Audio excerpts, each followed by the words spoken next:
I think it's just you and me now, guys. Yeah. But I can run that. I didn't realize that I could speed that up. But hello, welcome to Dream Daddy. So, as you guys know, I've been working on Matt, because I maxed out Damien and Craig. I've been doing pretty bad. I got like B's on both dates with Matt, but I don't think that really matters in the end. I hope not. Otherwise, I fucked myself over. But now we're going on the final date. You're done for the day? What's going on? Des! You're awesome! It's going good. I mean, you know that I was kind of like letting you know about my progress in WoW. I got to level 50. Well, I'm like halfway through 58 because I kept going up till like 5 minutes before stream, and then I was like, I need to turn this off so I can stream. So yeah, it's fine.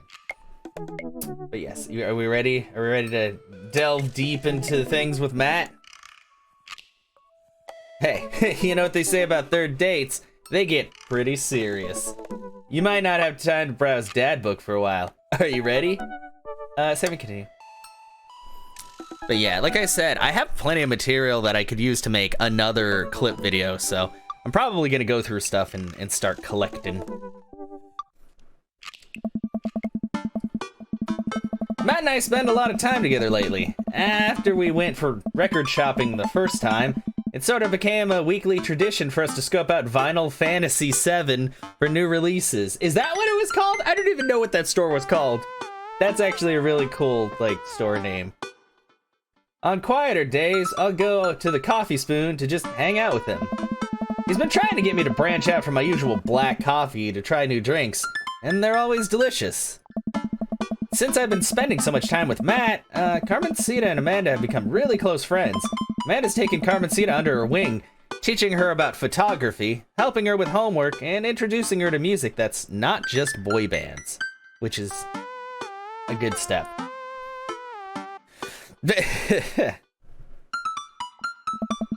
Well, she did end up taking her to one of those scream cry dancing boy concerts so Matt wouldn't have to go.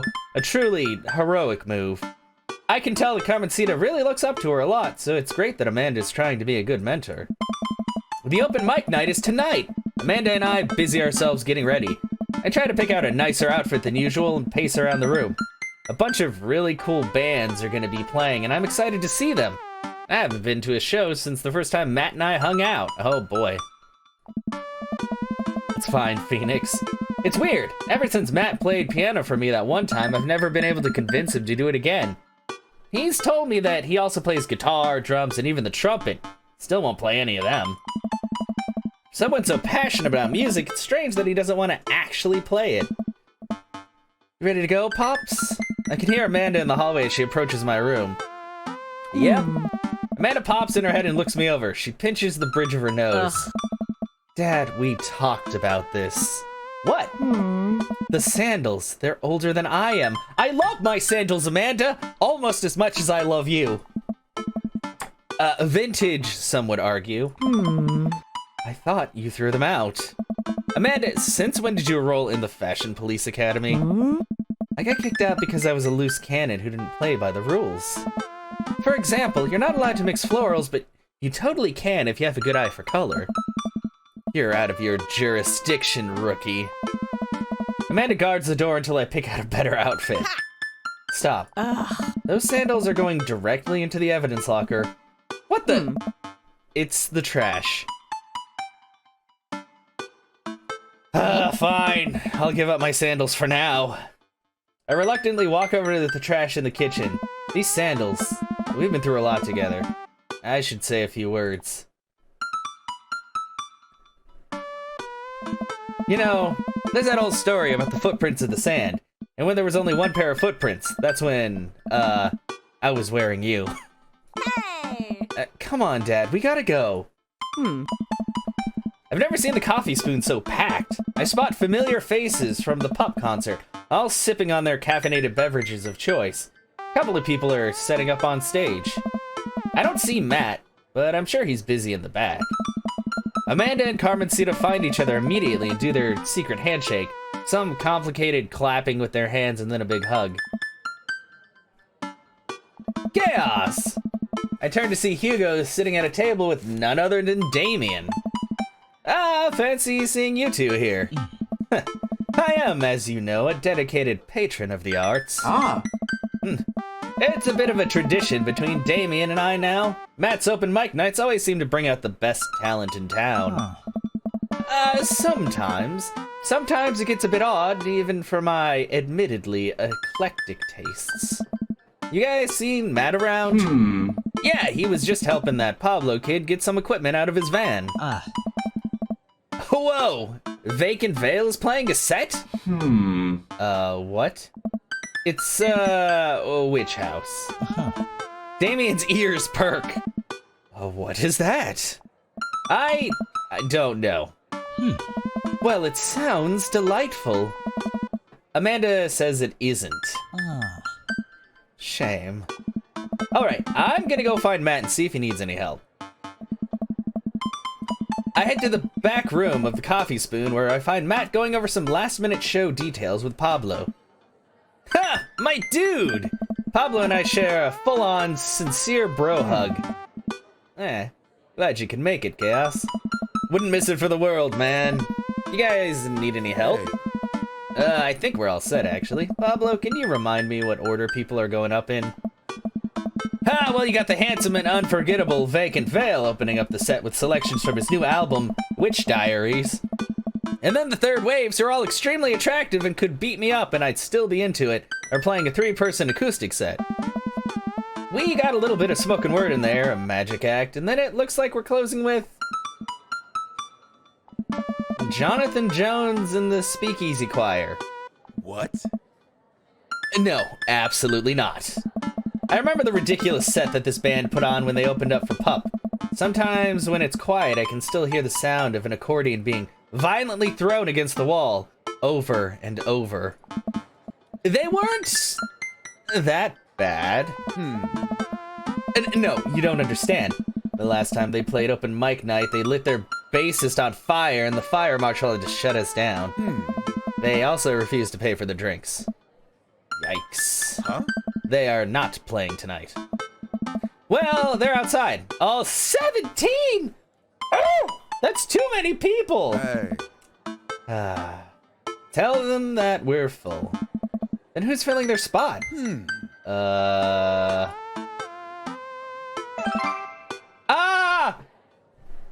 I'll play! What are you doing? Hey. What? What would you even do? Stop talking. Close your mouth. No! No! The Scommunist Manifesto is making a comeback solo show. I thought you didn't know how to play anymore. You don't know how to play anything anymore! Ska! Okay, that came out of nowhere. Well, I don't know if that was somebody moving a chair or farting or what, but that was definitely a sound. Scott comes to you in the hour when you need it most, without fail. Stop being so desperate to please your hot friend, Chaos. Is there a keyboard around? Your unending thirst will be your ultimate downfall. Oh, God. Yeah, I've got one right here. Then it's settled.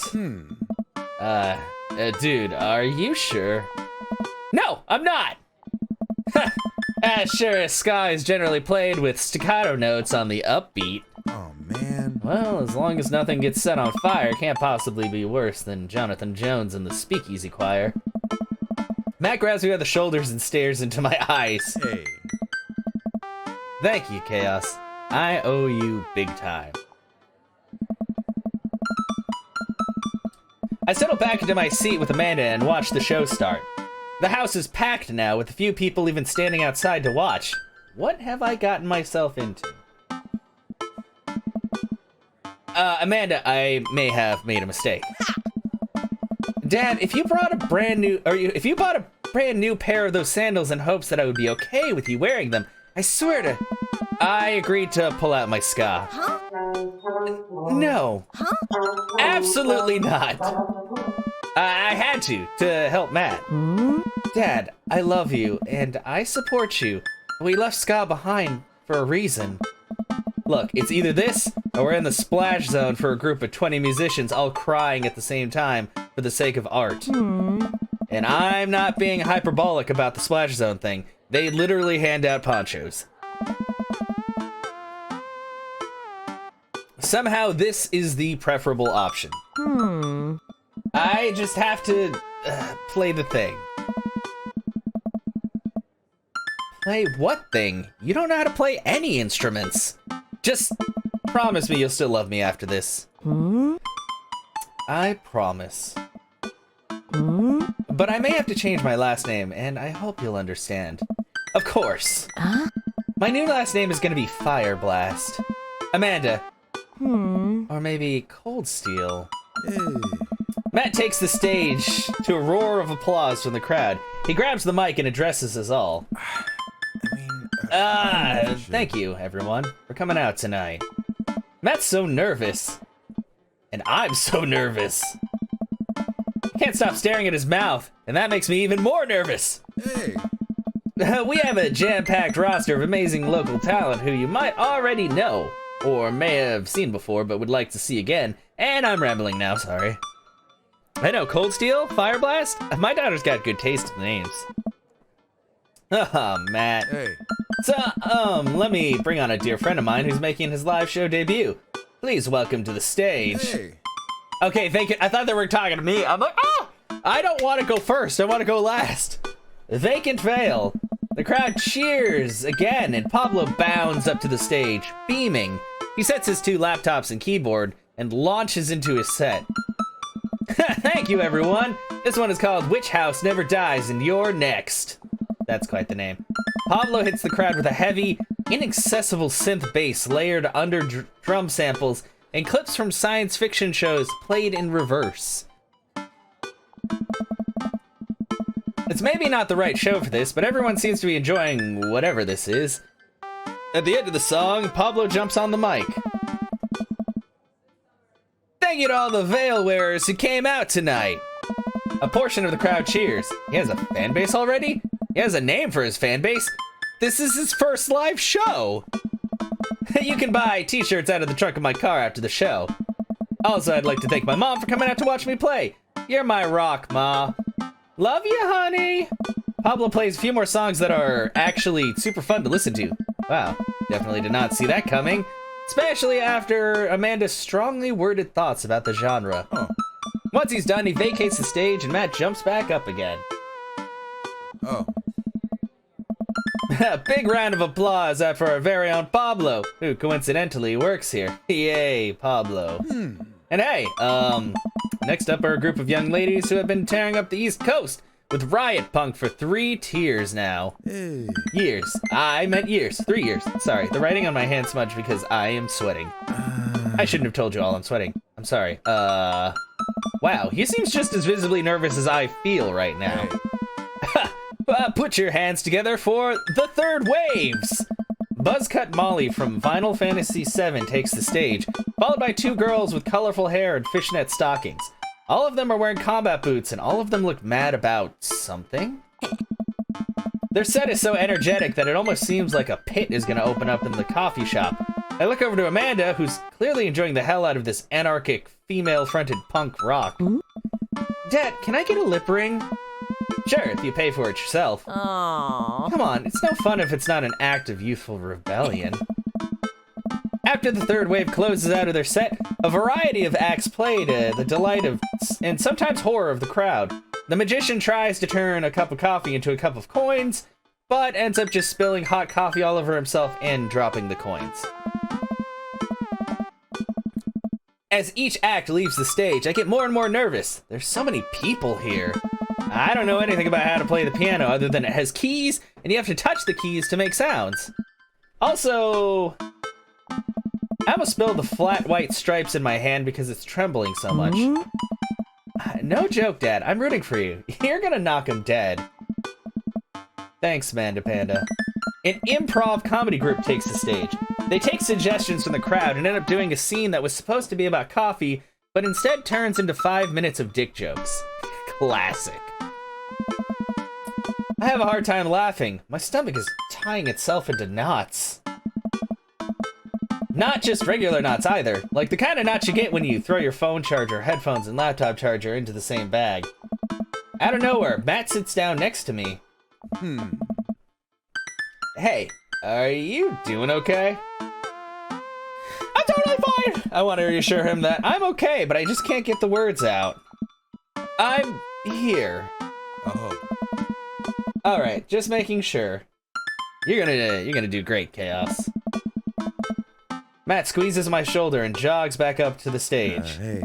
Everybody, we're down to the last act of the night. Hey. Now this person, who is my friend, is making their return to the stage after a long hiatus. Please welcome, formerly of the Communist Manifesto, Chaos Hand. Everyone cheers as I take the stage.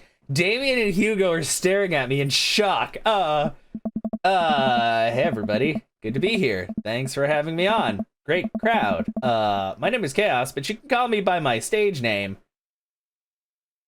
Oh, Frankie Two-Tone, Five Iron Freddy, or Thomas Kelnocki. What the fuck? Oh, I get to choose a Five Iron Freddy. The crowd claps politely. I sit down at the piano.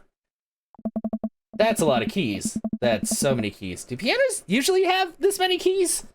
God, these lights are really bright. Someone coughs. I guess that's some good stage banter. And now I have to play a song. This song is called Beam Me Up, Scatty. Deep breath. How hard can it be? Oh God, please tell me. Is that? No matter how disastrous this is, I have to make it through this whole song, and I'll have saved the day. Here goes nothing. Tickle that ivory.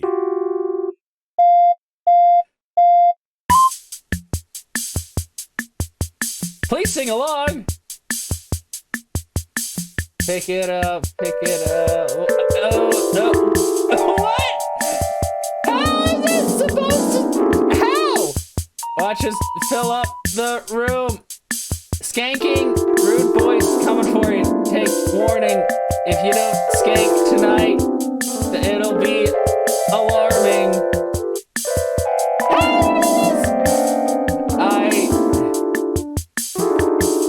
Everybody, ska? Beat me up, Scotty. Or beat me up to the Ska Trek Enterprise.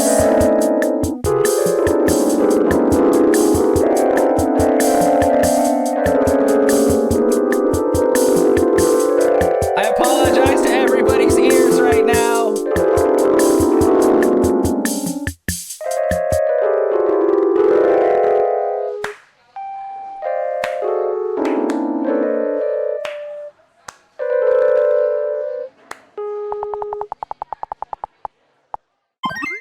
Doing your best deserves it. Oh, they look at them. I look up at the crowd. I see a bunch of people shifting in their seats. Oh no, I'm losing them. Scott really is dead, and I killed it. Everybody ska? Everybody ska! Hey. Like a checkerboard tie-wearing angel descending from two-tone heaven. Matt walks on stage, playing the guitar. We lock eyes, and he gives me a reassuring smile as he effortlessly plays the chords to the song. I look out and see the crowd going wild to Matt's appearance on stage. Everyone's bouncing now. You got an S, yay!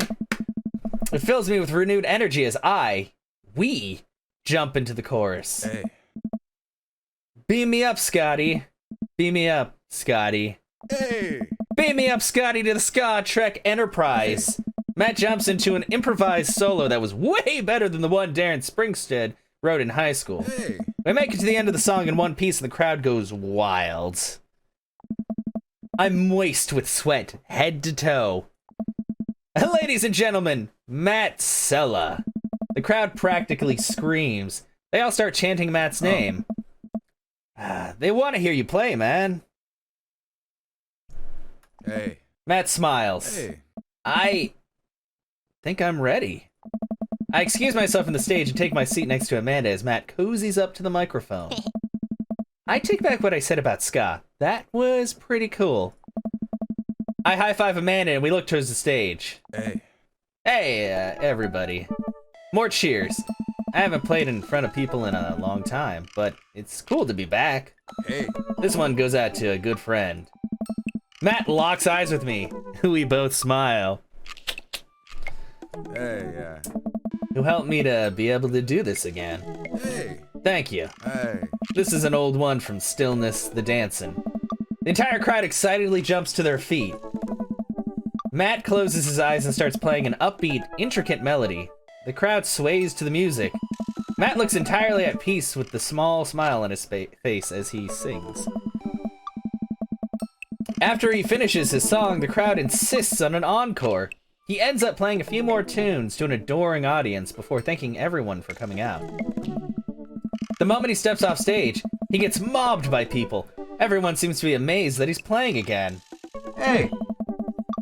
Damien and Hugo thread their way through the crowd to talk to him. Hey. That was amazing! Oh. It was certainly a sight. Do they make industrial darkwave ska? I'm not too sure if that genre exists, but it's never too late to start a band, apparently. I glance back over at Matt, who's hugging a bunch of people. They really seem excited to see him play. Well, yeah, he hasn't played since he lost Rosa. What? Oh. I didn't realize. Suddenly all makes sense why Matt was so reluctant to play. Must have taken so much for him to jump on stage with me just now. Yeah, even I knew about this, and I'm not even a part of this world. I'm just somebody watching.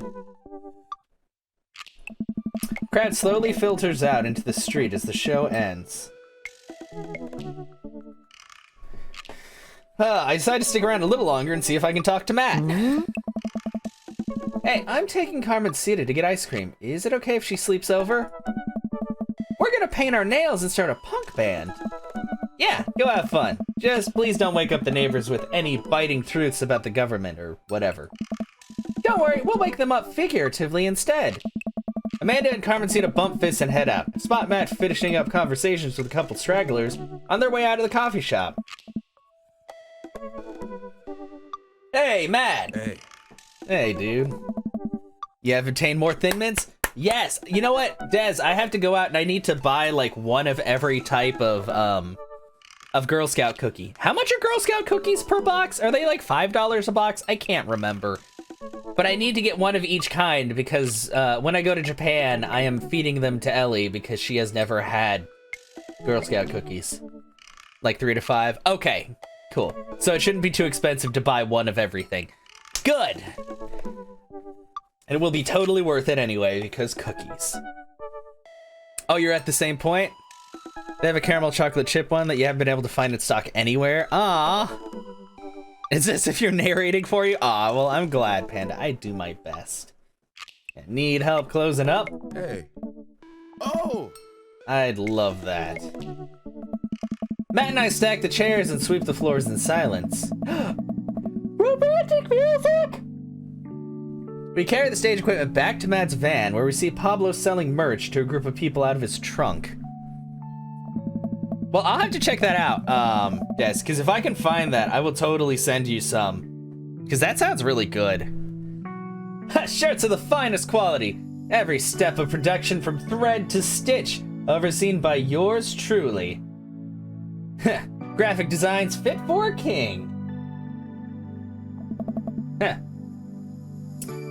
That kid's gonna go far. Oh. We head back into the coffee spoon and Matt puts finishing touches on closing.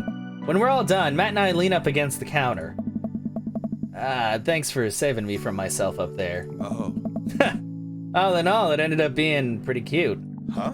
Plus, you protected us from Jonathan Jones and the Speakeasy Choir. Someone told me that they tried to do a street performance down the road, and they all got arrested for trying to form a human pyramid in traffic. Wow. Did it feel good to be on stage again? Hey. Hey. Yeah, it really did. I heard that you stopped playing after your wife died. I didn't realize it had been that long. I don't know yeah. if I should. Matt looks like he wants to say something, but is having a hard time getting it out. Oh, man. He takes a deep breath. Hey. I'm not really a people person.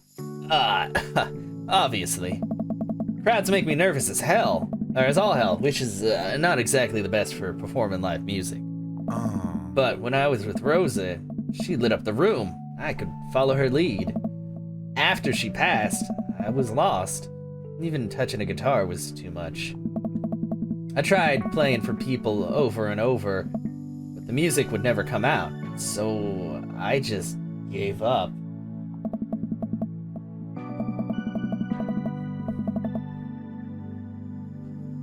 I guess what I'm trying to say is, life wasn't this scary when I had someone in my corner, someone I felt safe with.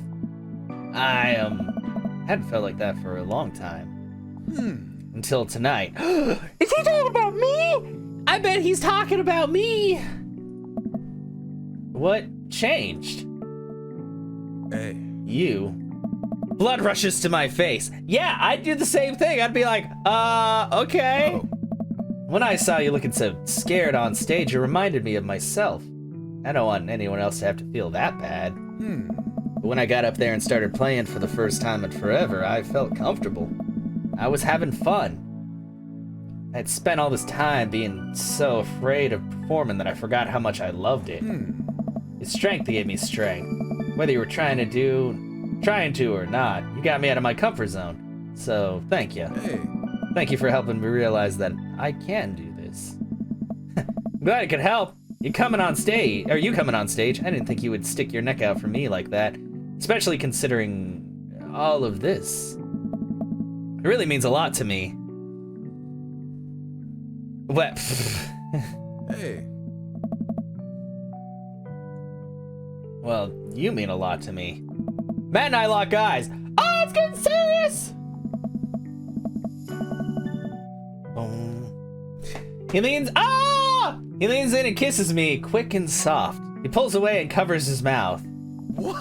Oh, God, I'm sorry. I can't believe I just did that. Neither can I, but I'm glad you did. Oh! Our lips touch again. I brush his hair out of the way and rest my hands on the small of his back. Matt pulls me closer. Everything about him is sweet and soft. His lips taste like vanilla. He smells like coffee cake. I can feel him smile through the kiss, which makes me smile. He laughs into my mouth and I can't help but laugh too, our teeth knocking against each other. Ow! Don't! No, stop! Ow! Yes! Don't! Teeth on teeth is not cool! That's how you get chipped teeth! The moment I open my eyes, I realize we're still leaning against the espresso machine. Maybe the coffee shop isn't the right place for this. Maybe you're right. Hey. Let's go back to my place. Oh! Date complete! S rank? Yay! I think I finally got an S rank date with him. You know Bam! What? You lit an arcade fire in my heart. Did he just say I lit an arcane fire in his heart? Alright. King of the carrot flowers! Huzzah! Okay, so now we're back to the end again. Yeah, there are sanitary concerns, exactly. Okay, sorry, sweetie, it's the feds. Okay, we're skipping this because it's her graduating again, and everybody's here. And they're all talking, and... Oh, Pablo! Oh, fuck! I should have probably talked to Pablo, at least. Hey. Bye. Okay, bye. Okay, bye. Okay, bye. Okay, bye. Oh, wait. Oh, yeah, shit. When you join band, pick the easiest instrument to carry. I'm still walking a little sideways from my sousaphone days. Oh, sousaphones are huge. That's very sweet. It is, yeah. Flute it is. All right, I'll leave you guys to it. Carmencita, me and Amanda still on for dinner with you and your pops tomorrow. Yes, we're already planning a carrot cake for you guys. Better keep making rounds. I'll leave the two to keep conspiring. Everybody went out. She sits next to me. Killer party. I was inspired. Oh yeah, this is when she gives me the picture and I cry. Dad tears. Pew pew. All right.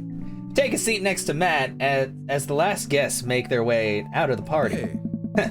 Seems like Amanda really enjoyed this. Thanks for putting together such a nice surprise. Carmencita's middle school graduation is coming up in a year or two. Sure, for the right fee, I could put something together. Only if I get to DJ. Matt looks down at his hands. It seems like he does that whenever he's trying to figure out the right words to say. Hey. Just wanted to say that. Gosh, this is gonna come out dumb no matter how I say it, so here goes. I haven't felt this happy in a long time. Whoa.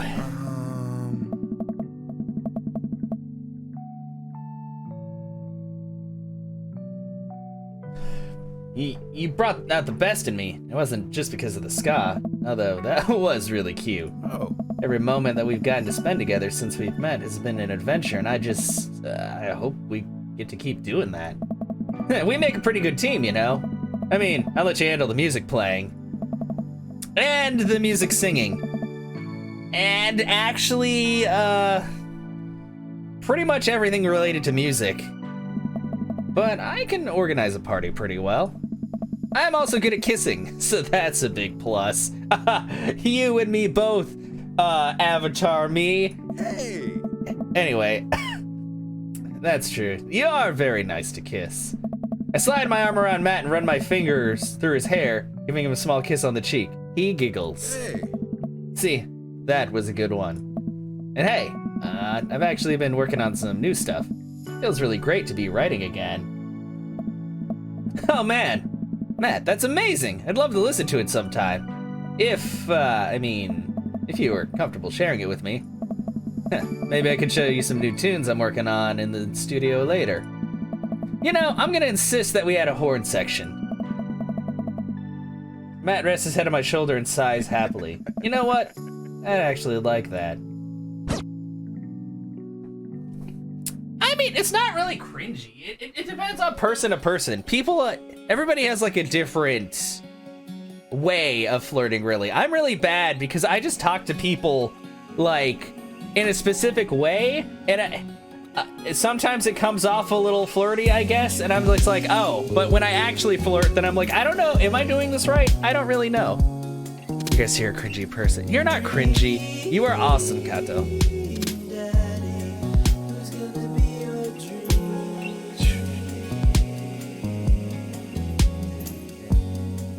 All these people. Oh yeah, I can. We did it, guys. So that's 3 dads in the bag now. Oh god, it keeps getting faster and faster. Thanks, Amanda. And Daddy.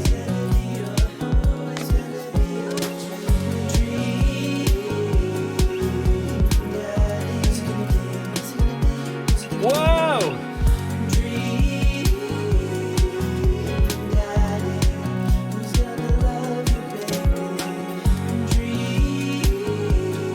Okay, so I guess there's so many, like, you know what, guys, this just goes to show you don't have to be the most fit person or like the most gorgeous person to net yourself some hot guitar playing dad action. Oh no, you can be a portly man with a beard and glasses and still get with all these hot dads. Now, the open shirt pic you find cringy. You know what? I kind of figured that his would be like that. Actually, let me look at something. My gallery. Let's see. Because here's Damien's, which I think is hilarious because he's still like... We already know that Damien's like, just like a regular guy. He just like really likes Victorian stuff. Like, I thought that was kind of silly. For a calendar? I don't know, maybe. And then there's Craig. He even has nipple! There's nipple! Here, I'll censor that for you guys in case you don't want to see it. Don't worry, that's not a nipple, it's just my mouth. But he's also sporty dad, so I guess it makes sense. And then Matt's just all, I don't know, sweaty guitar man. TOS. He doesn't have a nipple, though. Cringe like artist subject. Yeah, it's true. It's fine. All right. Continue. So we gotta go back to... We gotta load dad book. All right. Welcome.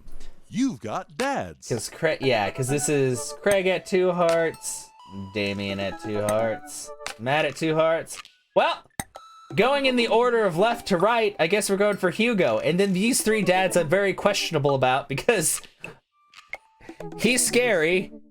He's always trying to one me up. And then Robert, who knows what the hell's going on with Robert. I don't know. Loving Matt so far. Yeah, it's like the best part about it is, you know, most dating sims are literally just you trying to get into like the people's pants or something like that. But there's usually not a lot behind it. But these people actually have like issues that they're dealing with or things, and it's kind of cool. It feels a bit more like realistic, I guess, even though it's a really silly dad dating simulator. You feel like Brian is starter dad? Yeah. You don't like Brian either? He's just, like, there's probably some reason for him being that way, but I don't really like overly competitive people like IRL either, so just watching this, I'm like, I don't know if I'm gonna like him. And then Robert, like 90% of what he says is bullshit, but I don't know. I'm pretty sure he has killed someone. Probably. Well, I guess, yeah, we'll go with Hugo now, though. Brian is beer belly dad. Yeah. Okay, Hugo, with your little bun. Don't like Brad. Pity that Brian is weird because the bear thing he has going on is 100. Oh.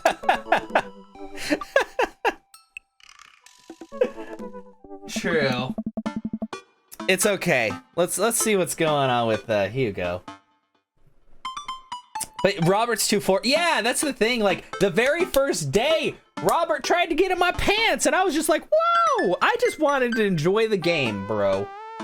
You know, I'm not against a little hanky-panky, but I don't want to do it 5 minutes after I meet you. And I still can't get a read on wifey. Like, I think she's a cool person, but I don't know. You laugh. It's okay. You're fine. I'm so... Mary, yeah, like, she works at the animal shelter. She also drinks a lot. She seems to hate her life. She frequents the bar. I don't know what's going on. Anyway, now we're gonna let's check out Hugo. Let's see how this goes. I navigate to Hugo's dad book page and type out a message. Hey, Hugo, great seeing you at the barbecue. Wanna hang out sometime? Wait for a few minutes before the computer dings. So glad you... Oh, God! So glad you messaged me, and I definitely want to hang out sometime, but I have a favor to ask. Our class is going on a field trip to the aquarium today, and one of our chaperones called in sick. Is there any possible way you'd be able to come and... Yeah, replace them? I completely understand if you don't want to or can't make it, but I'm gonna be honest with you here. It's the middle school class. I need as much help as I can get. Think about it for a moment. Man, that's a lot of screaming kids that I'd be accountable for, and they're in middle school. Arguably the worst age to be. I don't know, does that seem right to you, Kato, as someone with experience? Yeah, Hugo's he's the teacher. Abort. You can't abort. We have to help Hugo. We have to win those brownie points. That's how you get people to like you. You help them in situations, then you're like, yeah, I'm one date closer to getting to date them. Date. Amanda silently trudges into the kitchen and pours herself a bowl of cereal. No? Wait, no. No, middle school isn't the worst? Or that's... No. Oh, no. I mean, I wouldn't practice that IRL, but I've played enough Harvest Moon to know that if you give a lady enough wine and or turnips, that eventually she will marry you. But he asked you to babysit? Yeah, true. Yeah, that is kind of weird. Had to be staff or maybe... Really? Huh. I guess that makes sense, though. Yeah, that they usually have the parents come with. Morning, Manda. Morning, Pops. Hey, how was middle school for you? Dad. Bad, but nobody likes middle school. It's 3 years of bad acne, crying, and being generally terrible. Oh. Everyone sucks. No self-awareness. It's just a bunch of hormonal teenagers locked in a gross old building for 40+ hours a week, doing long division and starting fights over, I don't know, pizza day? Top 40's pop? That giving food works for you, so you're not judging. True. Middle schoolers should be avoided at all costs. Huh? What was your middle school experience like? I had my first crush in middle school, and I'm still bitter about it. Alexis Stuggs, you hurt me, and I'll never forget. What did she do to you? I stare off into the middle distance, remembering the 24 hours that we dated and the 3 times we held hands between class periods. Then I remember the bitter betrayal, her leaving me for Arnold Birmingham, him making me eat dirt in front of her. I don't want to talk about it. See, middle schoolers are reprehensible. Wait, why are you asking me about middle school? Oh, Mr. Vega requested my help to chaperone his middle school class to the aquarium. I just wanted to know what I was in for. You get to go to the aquarium? Are you kidding me? Last field trip I got to go on was Clam Chowder Factory. They didn't even give us clam chowder. They gave us square pizza at a clam chowder factory. Oh, is that why you won't eat clam chowder anymore? No, it's because Bobby Wellingham threw up into one of the vats of clam chowder, and I'm the only one who saw it happen. It haunts me. Right, let's leave that story firmly in the past.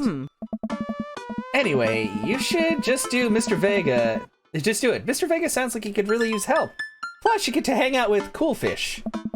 Amanda, I get kind of weird about aquariums. The ocean makes me nervous.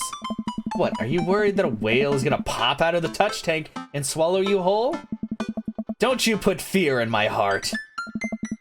Well, do they have penguins there? Yes, they have penguins there. Alright. Then it's settled. Penguins outweigh fear of the ocean. I sit back down at the computer and let Hugo know that I'm available. He tells me to meet him at the aquarium and gives me the address. Grab my keys and kiss Amanda on the forehead before I head out. Yeah, even then they had to be involved. Yeah, exactly.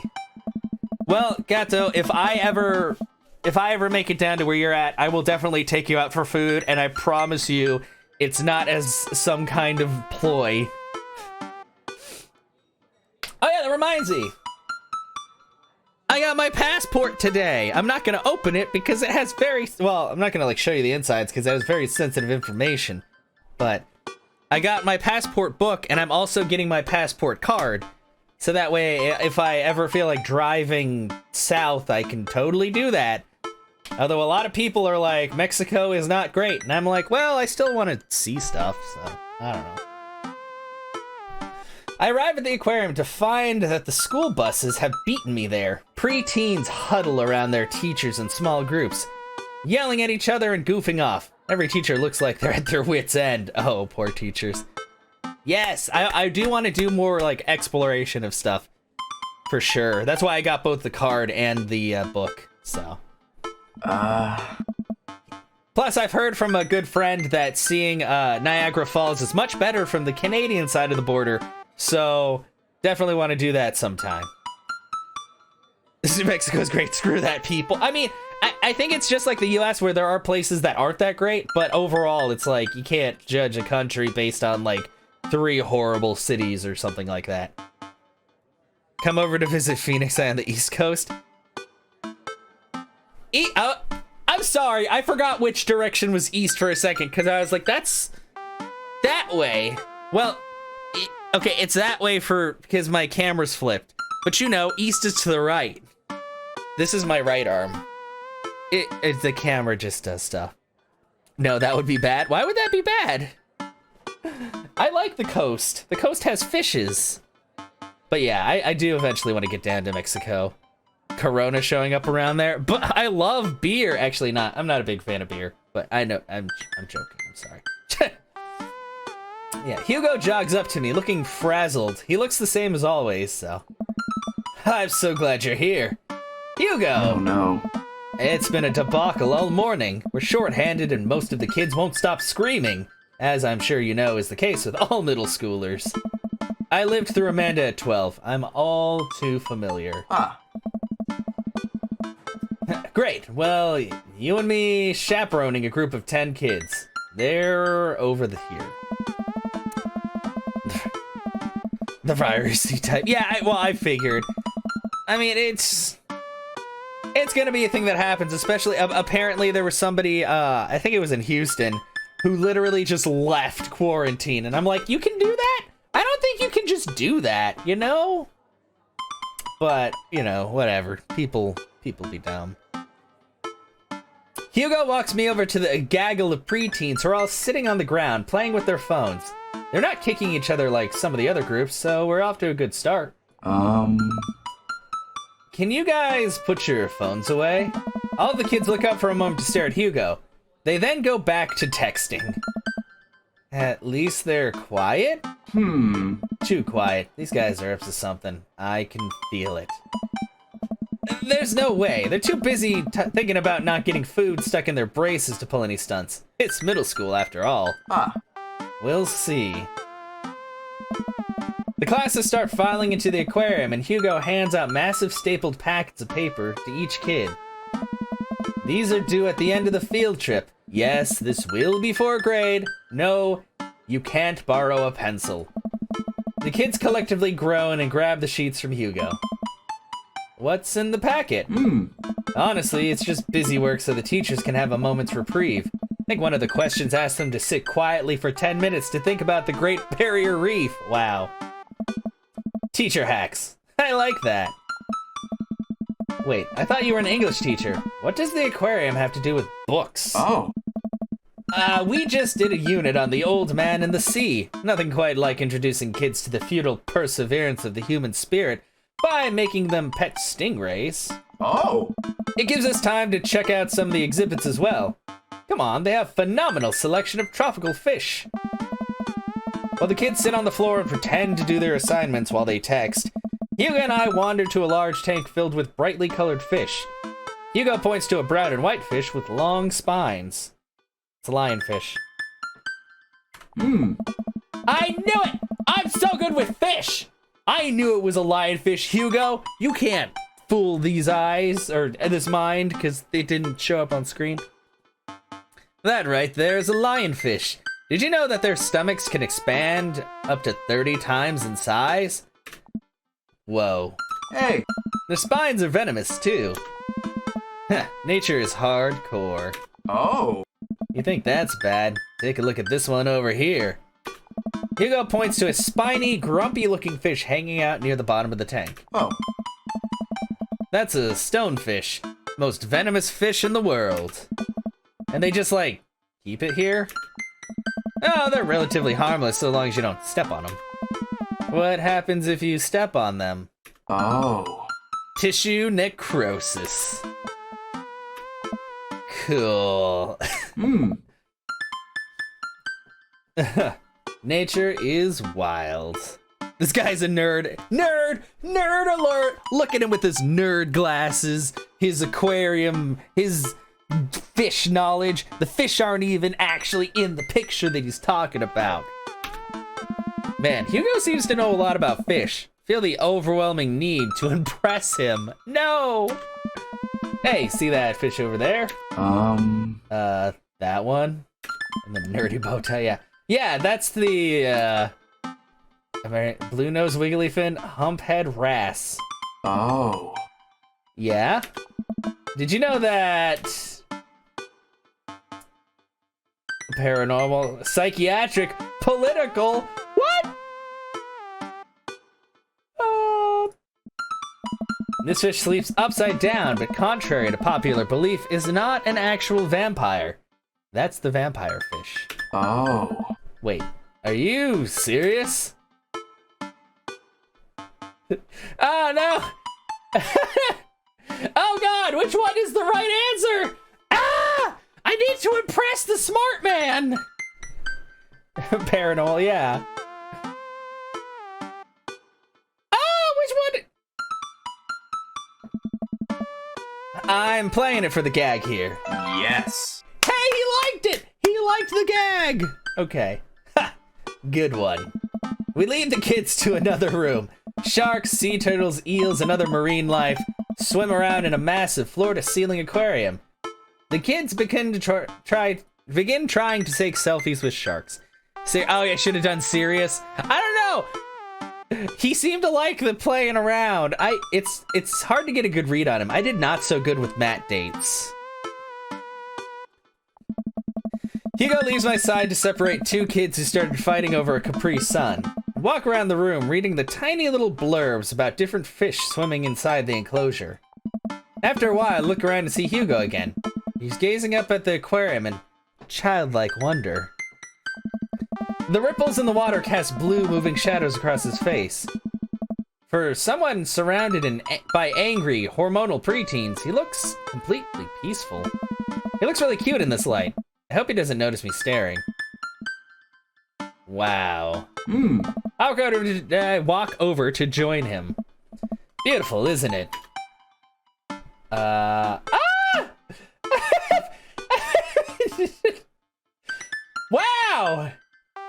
So there's that answer. There's the we can learn. There's the serious answer. So flirty answer, serious answer, jokey answer. Fuck. I kind of want to go. I kind of want to go with the flirty answer, but I feel like the serious answer will get more out of him because he seems like a very serious, educational person. But he also did like my joke. But I don't know. He's probably gonna be like, sharks can't kiss, they don't have lips, and then he's all gonna be like, pfft, and then he's gonna hate me. Oh God, these choices.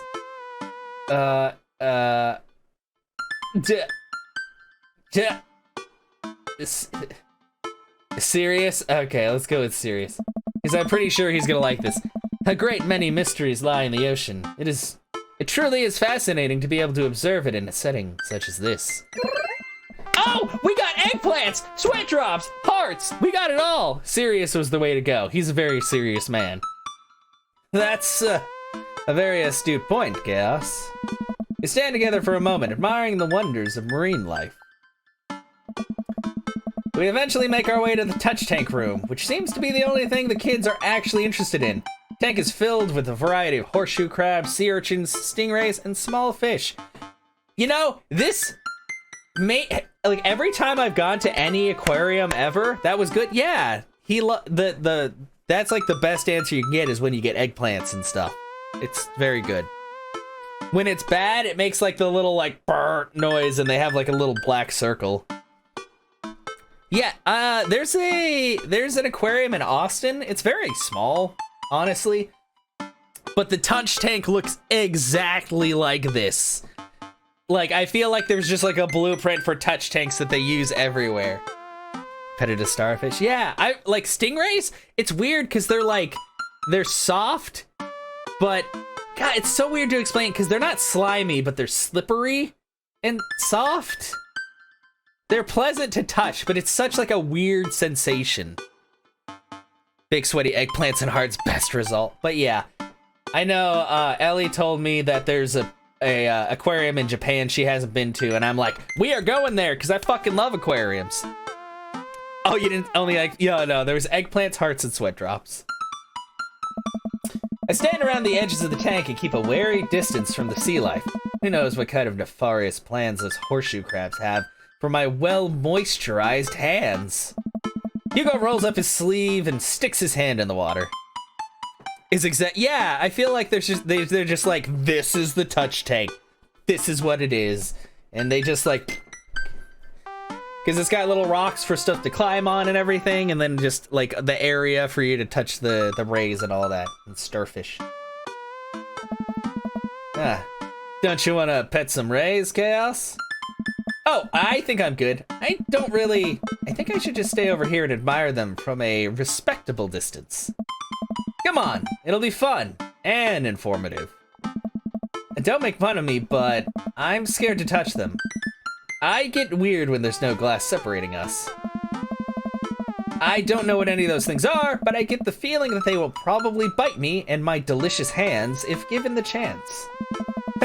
Nothing in this tank can hurt you. The stingrays have had their barbs removed. Horseshoe crabs only eat little clams, and the anemones are perfectly safe to touch. Against my better judgment, I approach the tank. Slowly dipping my hand into the cold water, I touch a stingray as it glides past me. See?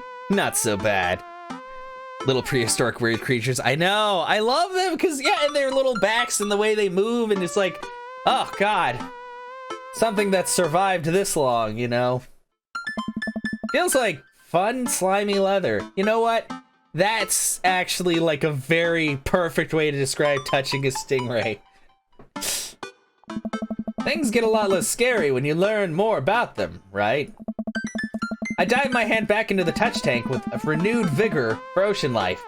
I poke at some urchins and feel the hard carapace of a horseshoe crab. My hand brushes against Hugo's as we reach for the same anemone. I pull away, blushing. Hugo smiles at me. Hey, you're supposed to be touching the fish. Sorry, I just get a little carried away sometimes. Wait. That girl over there looks suspicious. Is she stealing starfish? Why's that? Our backpack's usually that wet. Hold on. Susan, get back here! Hugo runs after a middle schooler and catches her before she can make it to the exit. Wanna tell me what's in the bag? Textbooks? Wanna tell me what's really in the bag? Susan won't budge. I walk over to Hugo and the girl. I think he might need a bad cop. Look, kid. I had a bud go down for that once. Came out a changed man. Said he missed the bars. You're not a teacher! You can't tell me what to do! Yeah, I know, I'm trying to flirt and he's in full teacher mode. I'd like brush his hand, I'm like, oh, and he's all like, that girl over there! And I'm like, fucking... I thought when he said that things were less scary when you learn more about them, I was gonna get an option to be like, so, can I learn more about you, Hugo? And then he'd be all like, oh, and then we'd have a great time learning about, sea life and stuff, you know? Oh. Yes, well, I am. Can you please put the bag down? Yeah. Next time, we won't say please. Susan glares at Hugo for a moment before dropping her book bag on the floor. It lands with a wet slap.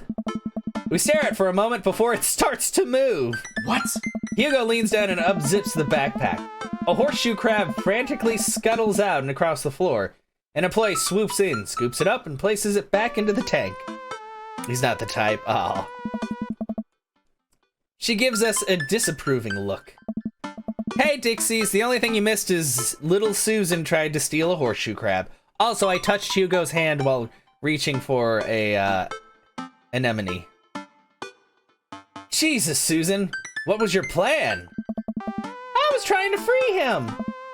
To where? Outside? Where he was gonna die? I don't know. Susan, go back to our group. We'll discuss this later. You would have died? Oh, well, horseshoe crabs are probably, like, they're harmless, but I know they can look terrifying to people just because of their legs and their little, like, mouthy bits and stuff. Yeah, how dare she steal a poor horseshoe crab? Like, they need the water and stuff too, you know? Yeah, and hands where we can see them. Susan sulks off, leaving me alone with Hugo. He gives me a pat on the shoulder. Yeah. Middle schoolers have sticky hands. I doubt that's the first time that's happened here. Or the last. In the next room, we see a variety of smaller tanks. Sea urchins, tiny fish, and a rainbow of beautiful underwater plant life surround us. Oh! Ha! Look over here! Hugo points to some seahorses gathered at the bottom of the tank. One of them is in the middle of giving birth. Oh. What up, the horseshoe crab? Yeah. Oh, it would have. Okay, I thought you were saying you would have died. I was like, Panda, are you not a fan of horseshoe crabs? I like crabs. I just don't like it when they like pinch my feet. Not at all. Oh, okay. That's actually the male seahorse. Sort of takes fatherhood to a new level, doesn't it? Hey kids, come check this out. There's a male seahorse giving birth. A low murmur from the students. They just jump back on their phones. Fun fact, male seahorses can even give birth and then get pregnant in the same day. Man, we thought we had it hard. Wonder if they have to deal with their kids' awkward teenage years too. All however many thousand of them. You seem to know a lot about marine life, Hugo. Oh. It's not really my specialty, but I do make a point to learn as much as possible whenever I can. You were concerned, okay, yeah. Oh, you don't like seahorses, Gato? Or is it because they're constantly, apparently, boning? Think that learning shouldn't end when you leave school. We should challenge ourselves to find out more about the things we don't understand every day of our lives. Because if you stop learning, I don't think you'll ever be able to grow or change as a person. Good point. I still don't trust the ocean. I like, you know what seahorses I like? I like the seahorses that one, like, dragon poison Pokemon is based off of. I think it's like Galgay or something like that. The one that looks like algae, or it's got like the really weird looking like fins and stuff. I don't know. I like the way that one looks, but I still don't trust the ocean. We'll get there. Finally make our way over to my favorite part of the tour, the Arctic exhibit. Do we get to see the penguins? Well, I know Kingdra is also a seahorse, but there's, here, let me. Arcedra's final evolution is Kingdra, which is kind of flopsy looking too. Wait, let me look it up really quick.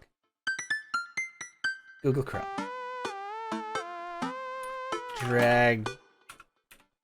Galgay.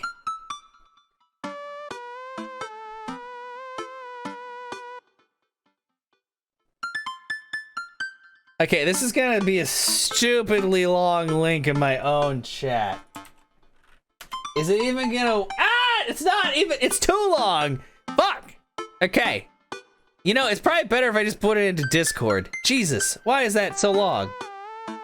Bulbapedia! Maybe I'll just go to the Bulbapedia site. Whoops!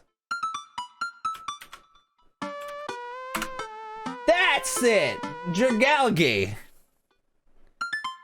It starts as this little thingy called Skrelp that looks kinda... that's the funny thing. I can't get muted in my own chat. Oh gee, it's weird. I don't know, I like how it looks. God, it's, oh man. Okay, anyway, sorry, we got a little sidetracked. Yes, we get to see the penguins. Hell yes. Penguins! Our group of kids run around the exhibits. They won't stop tapping on the glass of the puffin enclosure, trying to get their attention. You like fictional seahorses, not real ones? Ah, you like Kingdra better? Well, Kingdra is a lot more like your traditional seahorse, I would say. For at least a few moments, teachers, chaperones, and students alike seem to be having a great time. But what was I so worried about? This isn't too bad. Oh, famous last words. Sweet Manchego. Hugo suddenly grabs my arm. Oh my god, there's a student in the penguin enclosure. Wait, just kidding, it's very bad. Is it one of ours? It most certainly is. Molly Henderson, Susan's friend. I look over to the penguins and see a determined looking kid crouching behind a rock. She's hiding just out of sight of one of the employees. Over on the side of the enclosure, I see the door to the exhibit ajar. Was it unlocked this whole time? This is why you don't teach teenage. I was about to say, Kato, I was like, they said that middle schoolers are like the worst. So I was trying to confirm this with you, but I've heard that that's like a very strange year to teach because there's a lot of changes happening and a lot of rebellion. We gotta stop her before the staff sees and bans our school for life. Hugo looks around. I'll create a distraction. Hugo runs towards the puffin exhibit and addresses the entire room. I don't know. Everybody, I have an announcement. The whole room turns toward Hugo. Here's a few facts I bet you didn't know about penguins. Everybody just stares at Hugo, confused. Well, this is my shot. But they think they can't. Oh, yeah, this is true. I run into the enclosure and am greeted by a cold blast of air. Psst, hey! The girl whips around to look at me. Her nose is pink from the cold. You can't be in here. Neither can you. I try to walk over to the girl, but the ground is so icy that I just end up slipping. No! I catch myself before I hit the ground, but the girl still laughs at me. I don't know. Contrary to popular belief, penguins are, birds. Birds are traditionally known to fly, but penguins cannot. So I can understand some confusion when we're discussing the, birdness of, penguins. The crowd is still somehow enraptured. Kid, what are you even doing? I'm letting the penguins go. They deserve freedom. That's not how penguins work. They will die. They need to be in a cold place. Do you not? What is wrong with kids? Better take you out for dinner. I know, seriously. Where are they even going to go? They're gonna live in my closet. Look, I just don't even have time to argue about this. We gotta get out of here. Not until I save a penguin. A little known fact is that penguins only live in cold climates. With some exceptions. So they don't all live in cold climates, if you're splitting hairs here. Did I mention that they don't fly? The crowd is starting to lose interest. I'm running out of time. Bribe her. I will give you $20 right now if you leave with me. Molly thinks for a second. Okay, well, give it to me right now. Oh, I reach into my pocket and pull out everything I have, examining each bill. Okay, well, I have a 12 and some change. Also, there's a button here. Is that enough? Pay me the other 8 later and we have a deal. We move to shake on our arrangement before I suddenly realize there's a wave of penguins on their way out of the enclosure. We're gonna have to block these birds. No! Holy shit! Look, yeah, I don't have the crayons to explain just exactly. Oh God, no! Is this a mini game? Block that bird! Block that bird! What the fuck? What the fuck?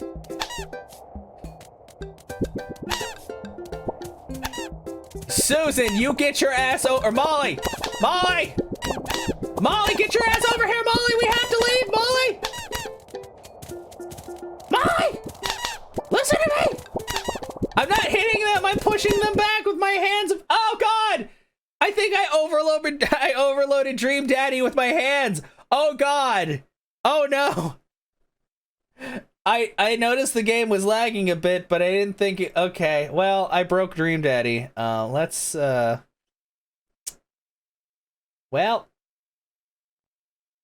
I'm not slapping them. I'm like a goalie. PETA shut me down. There was too much bird slapping. Okay, anyway, so hey, welcome to Dream Daddy, everybody. Continue. Hugo date, load. Okay, I think this is right before. God, thank you for autosaves.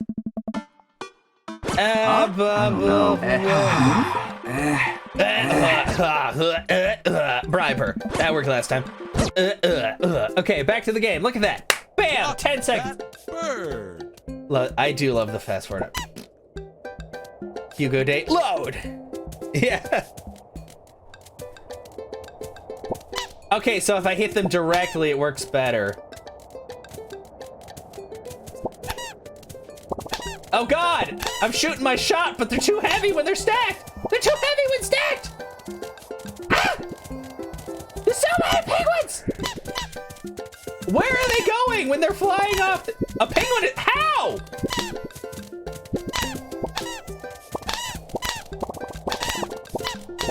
What the fuck? There's so many!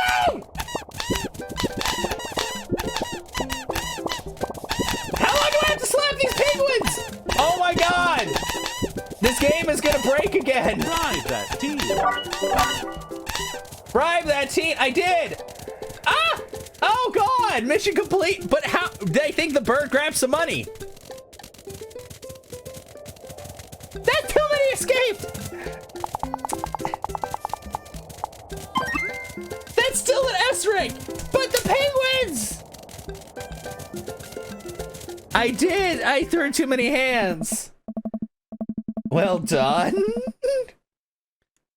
Oh, glad that's over. Just in time, too. Looks like Hugo is wrapping up his diversionary penguin speech. Yeah, I think. I don't know. And that's why I think penguins are one of the best animals in the world. Yep, okay, yeah. A few people in the audience clap out of a sense of duty. Everyone starts dispersing. Hugo spots us from across the way and runs over. Molly, what were you doing in there? I was liberating animals, Mr. Vega. You realize that penguins can only survive in Arctic temperatures, right? You would have had a dead penguin on your hands. Well, it was the thought that counts. No, Molly, it wasn't. Molly turns to me. You owe me $8. Whoa. What? I'll pay you later, kid. Molly runs off towards Susan, I suppose so that they can compare animal thief notes. You're not off the hook, Molly! Chaos, did you just bribe a child? Can't play by the rules when there's penguins on the line. Listen, man, we've all done dark things in our lives. I'm not the young, bright-eyed youth I used to be. That person believed in a world where you wouldn't have to bribe children to save a penguin. The me today knows different. I only wish I could go back. Oh. Let's just get through the day and get out of here. Oh.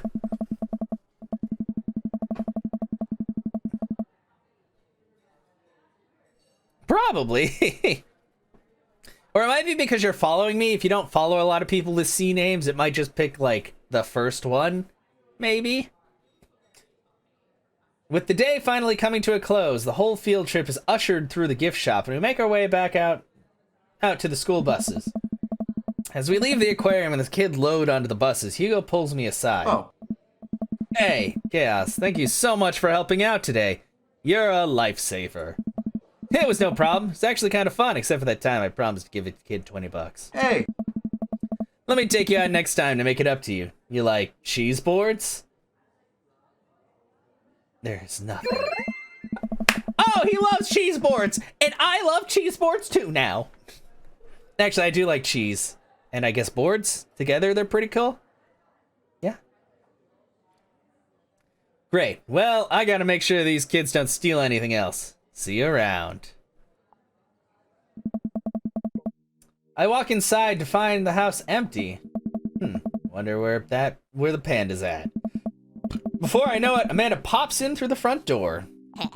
Cheese is what brings us all together, everyone.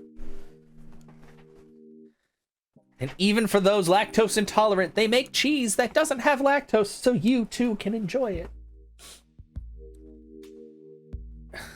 Can't remember what cheese is made backwards. Oh, best cheese to use this guy's a horse. Mascarpone. Oh God, you thought it was Wov. It's okay.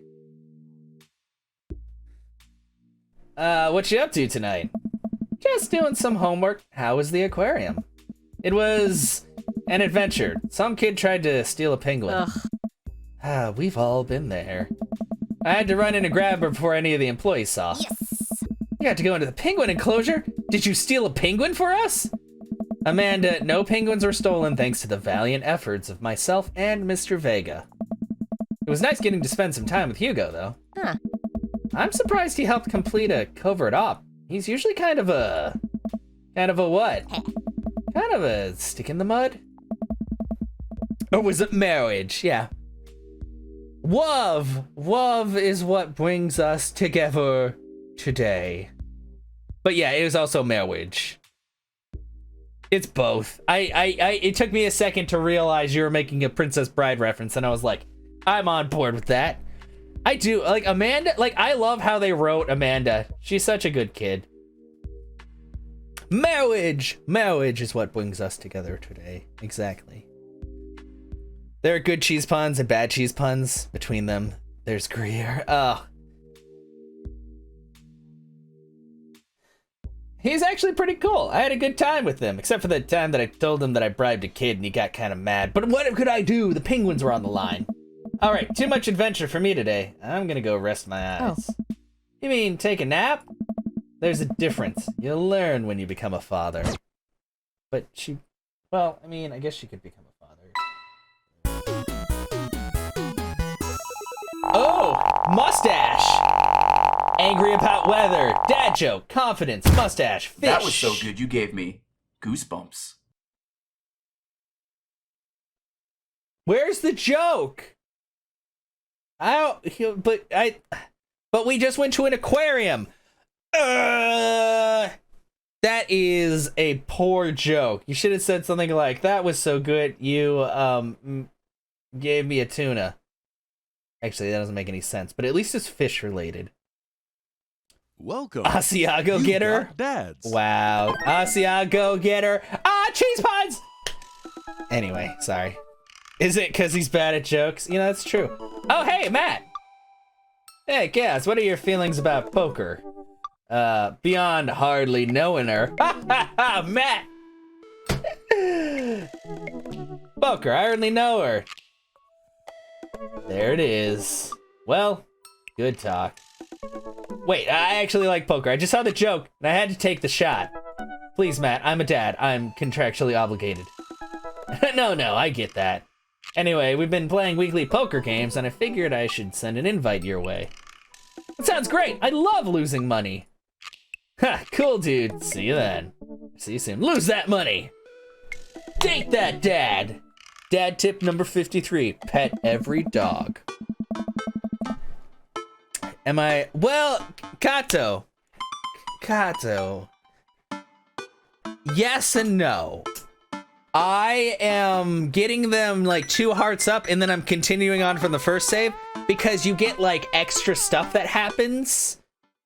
Like that stuff on the side I don't think contributes to like the romance parts. It's just kind of like more story. So yes, I have 2 hearts with 3 people so far, but I'm not dating them. I'm testing the dad waters, as it were.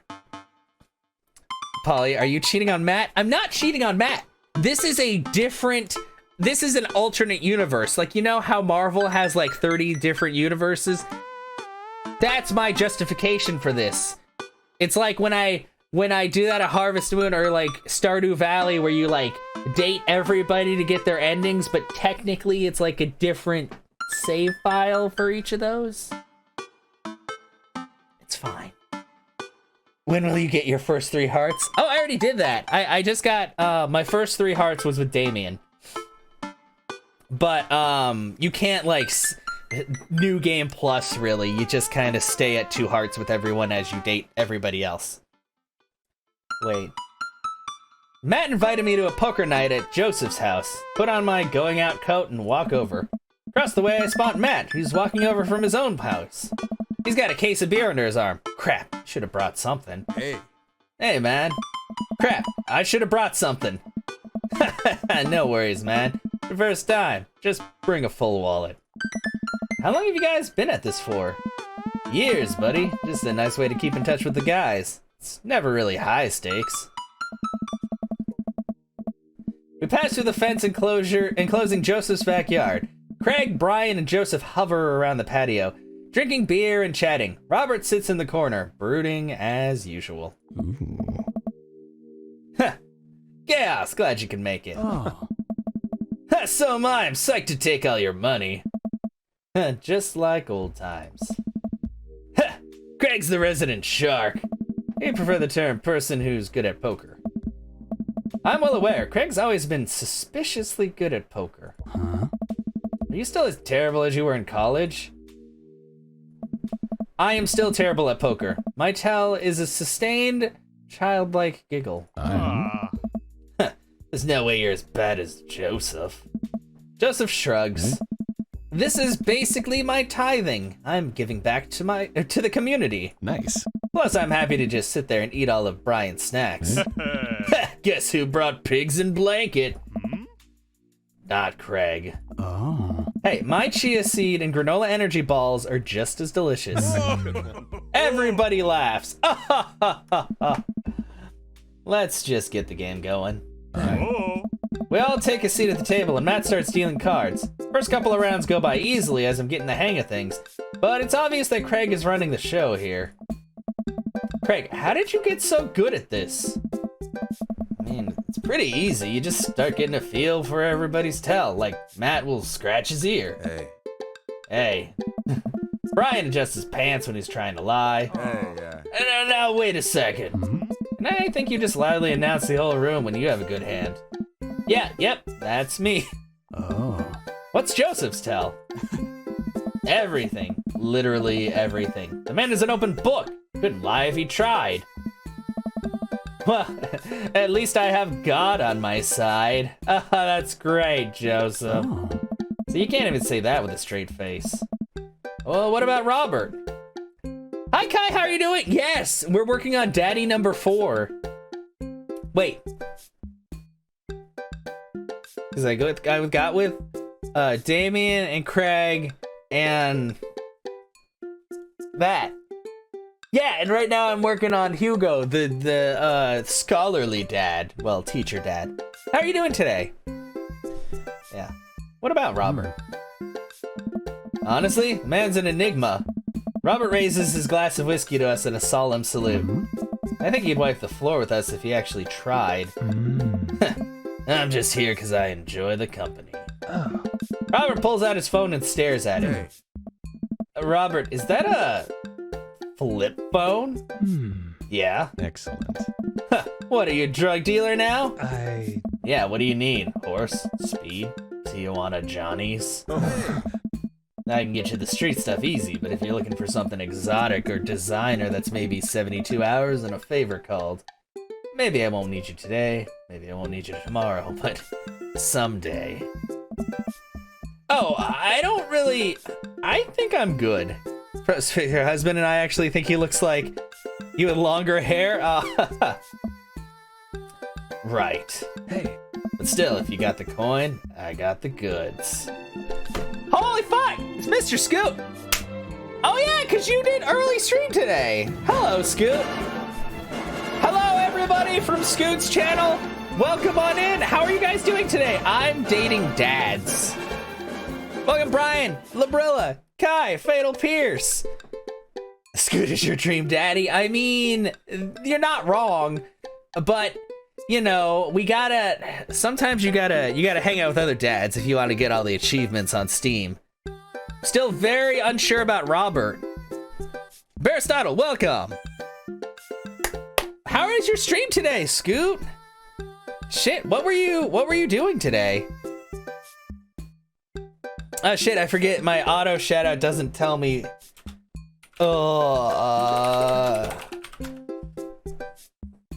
Oh, you're playing retro. What retro stuff were we doing today? Was it any specific theme or? Yes. And yeah, I saw you were playing some stuff too. God, man, you guys have been playing a lot of really good games. I'm not saying that I haven't been playing good games, but there are so many good games out there. Scoot has to pay a lot of child support. It's fine. It's fine. I mean, I know it takes a long time for kids to reach 18, but after that, smooth sailing. I know, it's so good. Like, I have been loving this game. I just actually finished doing the final date with Matt, and now I'm working on Hugo, but this is one of those little, like, in-between scenario things, so. If I ever want MAME. Well, yeah, well, I know I think that's one of the things that I've seen Scoot do, and I'm like, man, I really should get on that at some point just to try it out, because there's a lot of really cool arcade games, but fuck, man. But yeah, I hope you guys had a fantastic stream today. Is this another one of your days where you're doing morning and then taking a nap and then doing a night stream, Scoot? Because I noticed you've been doing that a lot. Hopefully you've been getting enough rest between everything, but you've kept it up for a couple of weeks now, so I'm guessing that things are okay. All right. I don't want your drugs, Robert. I dropped my phone in the toilet, and this is a backup until I can get it replaced under warranty. Everyone murmurs their sympathies. We've all been there. We go back to playing. I really gotta stop eating these pigs in a blanket. Pigs in blankets? I don't know, but they're very good. I think there might be cheese in them. Ugh, I don't know if I got enough to raise you on this round. You can always bet your firstborn. Joseph, please, your family is terrifying. I don't need sacrifice on the table. Hey! If you can handle another one, be my guest. Briar and Hazel are a handful, to say the least. Buddy, you think 3 kids is a handful? Try 4. I'm operating at 100% dad capacity at all times. Chance to raid people. Yeah! No, I mean, yeah, that's the annoying thing too about, like, a lot of streamers, a lot of people I know stream at, like, almost exactly the same time.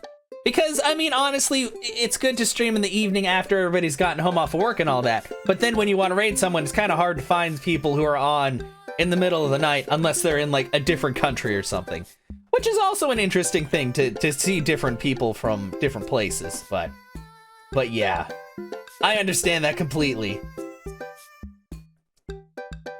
Okay. Actually, it's technically 5. Wait, what? Oh, no. Christine saw a commercial for one of those dolls that poop and wouldn't stop asking me for it. We ended up getting it for her on her birthday, but she's so grossed out by the fake baby poop that she makes me change its diapers. So now I'm changing the real baby and the fake baby. Why would you want a baby doll that poops? There's just a lot of poop in my household right now. Daisy got one of them a while back. One night I walk in on her after she tried to take the doll apart to see how the poop mechanism worked. But then she couldn't put it back together and started crying. Poop everywhere. Fake poop, but still. That reminds me of... Wait, do we all have poop doll stories? Everyone nods in agreement. Oh. Guys, I really don't need any more poop in my life than there is already. Can we just get back to poker and not talk about poop? Matt deals another hand and we quickly forget about the poop. We run out of pigs and blankets, so we switch over to Craig's healthy snack food. It actually isn't terrible. Hey. What's going on, trainer? Welcome on in.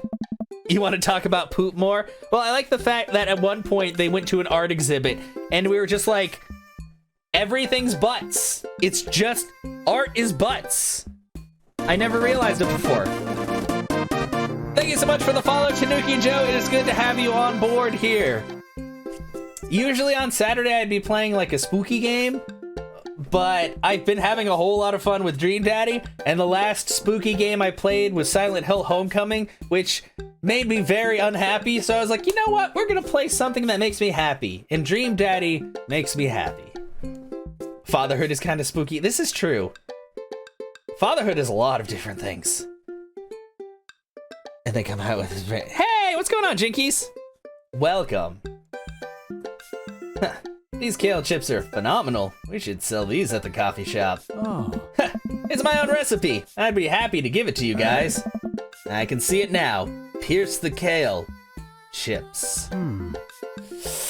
Oh. Pierce the Veil is a popular post-hardcore screamo brand out of San Diego. We all look at Matt, confused. It's maybe not any of your wheelhouses. How's the shop nowadays? Busy as ever, toying with the idea of hiring on another person to work the counter, but I haven't found a good candidate. Hey. If Amanda's looking for a summer gig, let me know. That's really nice of you, but I think she's been burned too badly by coffee shops before. Literally, not figuratively. Hey. Checking this out, speaking to stream. Nice! How's the hot dat game? Yeah. Oh, fuck. You know what, Jinkies? I'm glad you said something, because I completely forgot about that, because I was going to, God damn it. I know I had said yes to the get-together, and then one of my friends was like, hey, the Sherwood Fair, which is over in somewhere? I don't know where the Sherwood Fair is. It's apparently 2 hours away from here. They were having that there, and I was like, fuck, maybe I should go there before I go on my trip. And then I was like, crap, but the get-together's on that Saturday. But then they're not going to that festival thing, so now I can go to the get-together. And now I'm sorry. There's a lot going on in the next, like, week. So I've been all over the place. But yeah, I will definitely be at the get-together tonight then, now that I know that the other stuff fell through. So, yes! And the Hot Dad game is great. It's very wholesome. Dream Daddy is an excellent game. If you like weird dating simulators, I would highly suggest this. Another good one, like honestly, and it's free, is the Colonel Sanders dating simulator. It's weirdly good, even if it's like very simple, like there's only really one path to go. It's hilarious. It's really well written. Like, it's good. Like, fuck, I have a newfound love for dating sims now that I didn't have before, because I just never checked them out. Like, I didn't dislike them, I just never thought about it. It wasn't, like, in my list of games to play, because I have so many games on my backlog, but it's really good. Did you get Vampdad? Oh, I got Vampdad. Oh, he was the first dad I got. Give me that Victorian house and also collection of butterflies and stuff. Now you're good, trainer. Let's see. Matt cocks his head to the side. I'll ask her, though. We get down to the final hand of the night, and it's Craig in the lead by a landslide. Joseph has long since lost all of his chips and has taken to tidying up, refusing any help from the rest of us. Brian deals us all cards. So what's it gonna take for Robert to give a damn on this round? Robert looks up from his half-empty glass of whiskey. Do you really want to unleash the beast? Well, now I'm curious. I got a long history of being a gambling man, but I'll only do it if you make it interesting. None of this penny chip nonsense. I got a Lily 18-year single blend sitting in my closet right now, saving it for when River turns 21, but I'm willing to put it up as collateral. Now you're talking my language. He throws the keys to his truck on the table. What the fuck? She's seen better days, but she can still pull a tree trunk out of the ground. Nope. Hey. Myself and everyone else at the table immediately folds. Deal the cards, Bry guy. Are you sure you guys wanna? You heard the man. Deal. Oh. Brian deals the next round of cards. Craig stares daggers at Robert, who casually sips his whiskey. So I know what you might be thinking. Robert put his old workhorse up for grabs. His only mode of transportation, at times in his life, his only home. How could he be so sure of his abilities in gambling? I'll tell you right now, Craig. I wasn't always like this.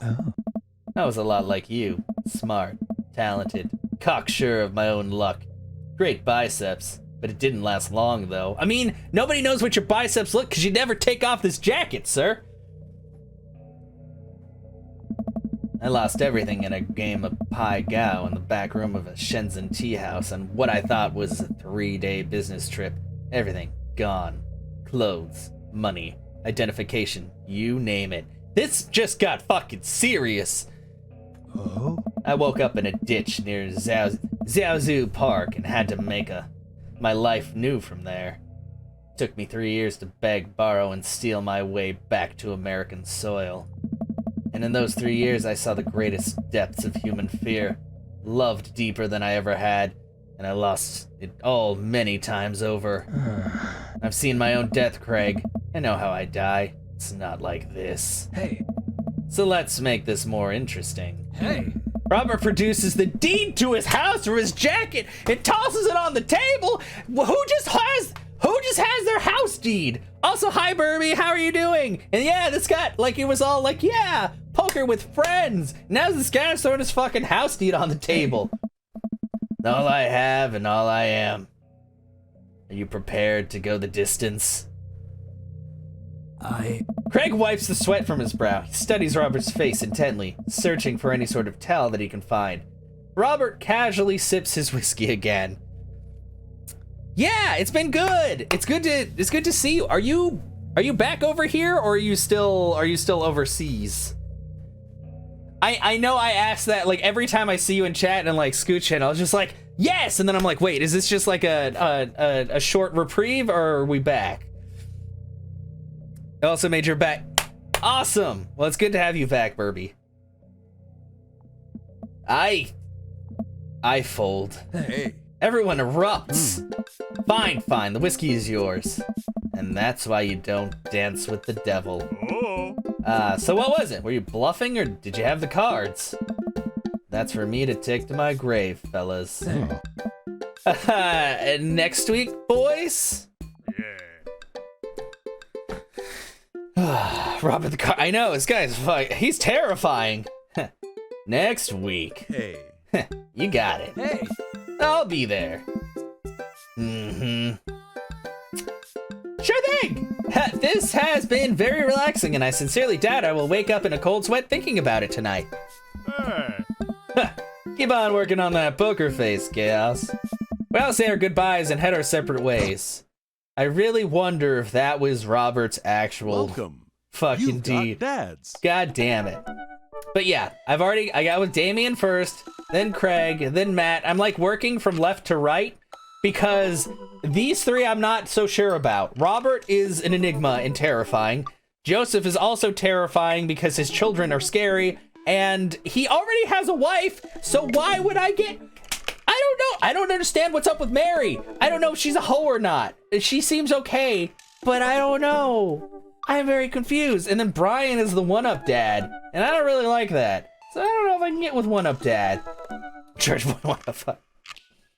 Next weekend. Nice! That's good to hear, yeah. Shit, man. I'm happy you're back, for sure. Because it was one of those things where, like, as soon as you got deployed, it was just like, every time I was in Scoot's chat, I'm just like, man, Burby's not saying anything. This is weird. And then they said that and I was like, oh, that makes a lot more sense because it's not easy to find the time sometimes. Those were your least, yeah, that's why I'm like, I don't know, like these three, like Hugo's kind of uptight, but yeah, he still seems like there's things you can learn about him. Those other three though. We'll see, though. I mean, eventually I'm gonna go through all the paths, so. You like Hugo? I've liked him so far. I like the fact that I had to shove penguins at the end of the first date. But he's a literature yeah. I had a hard time dating Matt just because I'm not good with, like, music and stuff, and it showed because I kept getting, like, the bad choices. But thankfully, whether or not you make good choices, you can still advance to the next date. Not that I don't like Matt. He's really cool. I just, like, all of the bands that he mentioned are real bands, and I did not know, like, 90% of them. So I was like, oh, maybe I'm not as good with music as I thought. I should take Hugo up on his offer to hang out. I had a lot of fun with him at the aquarium. Yeah, like, somebody, the list kind of names came up, and somebody was like, man, I love this band. And I was like, that's a real band? I thought it was a made-up band. I don't know, the last date with Matt went really well, though, just because I tickled those ivories really good, I guess. I type out a message for him on Dadbook. Hey, still on a cheese board? Hugo responds within a few minutes. Oh, whoa, calm down! Colin is still being a humongous shithead. He won't stop sending the same picture of Jackie Chan in a mesh shirt to the printer, and it's a nice picture, but it's wasting all of my paper. Whoops, sorry, meant that for another teacher. But seriously, he's insufferable. There's pictures of Jackie Chan everywhere. I love that. That minigame was fun, though. Save a couple for me. My Jackie Chan scrapbook is a little light on content, and I think this would really round it out. God damn it. Ha! Let me get back to you after class ends. I stand up from the computer and stretch. Well, guess there's only one thing to do now, and I can see that my character loves the Xbox. Ugh. It's okay. There's nothing wrong with Xbox. I just don't have one. Well, what's the one thing to do? Dad nap! Hop on the couch and turn on some Antiques Road Warrior for background noise. I got this ornate cabinet from a yard sale for $5 in 1982. To be told that it once belonged to a Confederate general is a huge surprise. This will feed my tribe for weeks. Wait, tribe? Maybe they were supposed to sound less southern and more... I don't know. What is a Wastelander supposed to sound like?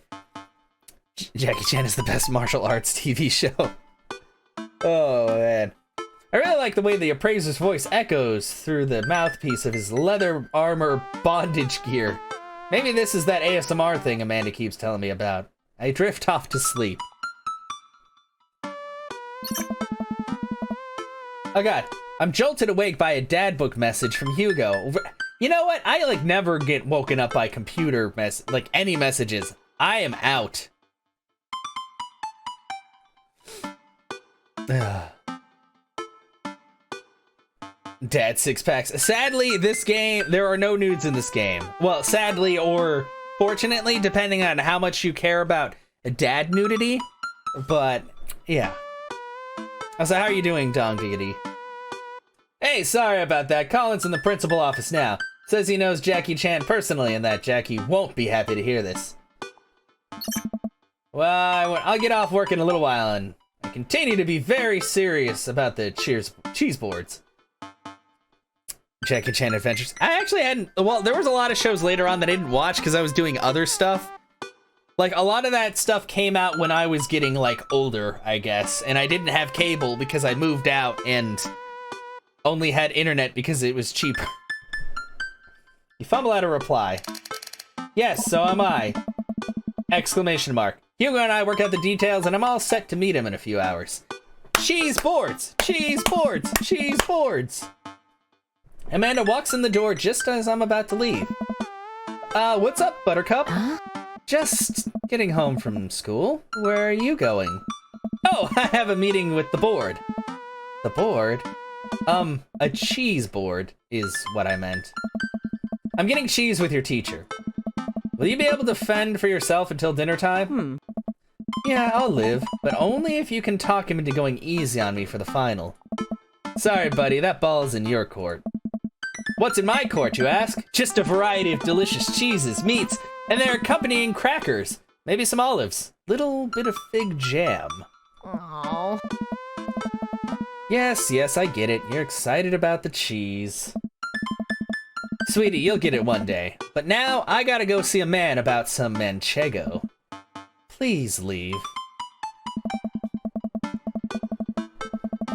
I walk into a quaint French diner and Hugo waves me down to a booth in the corner. He looks pretty tired. Long day? Ha. Every day is a long day when you teach middle schoolers. Colin started a gambling ring. Pictures of Jackie Chan were just a cover. He's bartering in those little rubber band bracelets that are also shapes.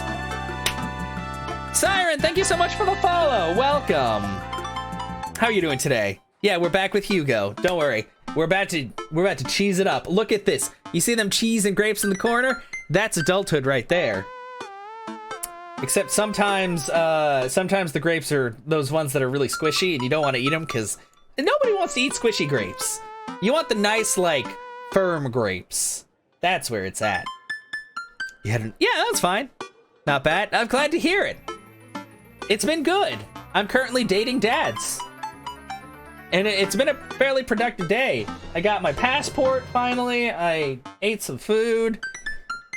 Worked on videos, you know, just... It's been a good day. Thank you for the host, trainer. Okay, rubber band bracelets that are also shapes. I don't even remember those. Oh. Is that the one that parents think means sex stuff? Those ones, yeah. But the reports are just the sensationalist news media capitalizing on the fears of suburban parents, as usual. At least, I hope. Eating food is one of the things. Yeah, I have a friend who also forgets to eat food a lot, and I have to remind her. But she also gets mad because I don't sleep enough. And she actually threatened me last night and told me that if I didn't go to sleep soon, she wouldn't eat. And I was like, you know what? I am going to bed right now. I apologize. So, yikes. Hey. Right now, I'm very ready for some fine wine and some delicious cheese. Man, I have a block of cheese in the fridge, but I don't have wine. Wait, do I have wine? I have whiskey. Do whiskey and cheese go together? I don't know about that. I also have rum. Maybe rum and cheese. Does everything go with cheese? I don't know. A waitress stops by and takes our order for the biggest cheese plate you have for the love of God, and please put the cheese in my mouth, and recommends us some wine. Man. Depends on the type of cheese. This is true. It's sharp cheddar because that's like my favorite cheese. Other than mozzarella, I also like that. I mean, I like all cheeses, but those are my top cheeses. I know they're very, like, maybe they're boring normal cheeses, but sharp cheddar is just, it's got that something, you know? Do you two want a scorecard for trivia? There's trivia. Yep, we're starting in a few minutes. Pretty much everyone here is playing. Oh. Ha! We'd love to play, right, Chaos? Yeah, sure. Oh god. The waitress hands us a scorecard and a few pencils before leaving. I might not be much help here. I'm not very good at being smart, I guess. Ha! Come on, I doubt it'll be too hard. Oh god, I bet it's gonna be super hard. Just like freshly made Parmesan cheese. That's very hard. Matt! Matt's cheesy? Cheesing? What? It's cheesing? Actually, I don't think that's a good thing to say. Never heard of anything outside of wine and cheese or beer and pretzels or beer cheese. Beer cheese is delicious. Also, a lot of things with beer in them are delicious, but I don't really like beer itself. Is that weird? Like I like beer chicken or beer and like beer battered stuff. But I don't really like beer. I drink cider more than anything else. Or hard liquors. Chaos! Oh, jeez! That's a lot of people all of a sudden. I turned to see Matt and Brian there with their daughters, looking like they're ready for trivia. They come to our table to greet us. Hey, guys! You all here for the old question and answers game? Oh. Yep, come here every week. But Brian and Daisy carry the team. Carmencita and I are just here for the cheese. Provolone 2, lost in New York, has been reigning champion for the last month. Man, Brian's great at trivia too. That raises the stakes. Great name, though. Ha! Solid team name. That's Carmencita's claim to fame. It hurts me how good I am at puns. Like father, like daughter. Oh. You guys gonna try to give us a run for our money? Ah. We'll see what we can do. The cheese will taste so much better with a side of victory. Ha! Hugo and I bump fists. Oh, he liked that! Hugo liked that very much. Tag team champions. We'll still have to think of a good team name, but I think this will be fun. Good luck! Is he blushing? I can't tell if he's blushing. His face is... I don't know. I don't think he is right now, though. I think he's just smiling. Good luck! Thanks, Carmencita. Brian, Matt, and their daughters head back to their table. Well, I guess we need a name. Oh. He was! Because his face was less red now. Ah! We're doing it, Kato! We're dating the nerd! Are Hugo and Matt brothers, seeing a strong result? No, I don't think any of these guys are related in any way. Except maybe Robert, but I don't know anything about Robert except that he is very good at scaring everyone. Got any good ideas? Easy, breezy, beautiful. Havarti like it's 1999. Ah, real monsters. Or Craigslist, Swiss connections. Oh, I don't know about that. I do really like Havarti, though. But Munster's also good. Oh, they're both creamy cheeses. We're gonna go with Havarti. Havarti like it's 1999. That'll do nicely. The waitress comes by with our cheese boards and we revel in its glory. Already I can see a piece of cheddar with my name on it. I pair it with some strawberry preserves and slide into dairy-induced ecstasy. There's such a fine variety of cheese and what? How do you say that? Charcuterie? That I'm positively overwhelmed. That is a word I don't run into ever.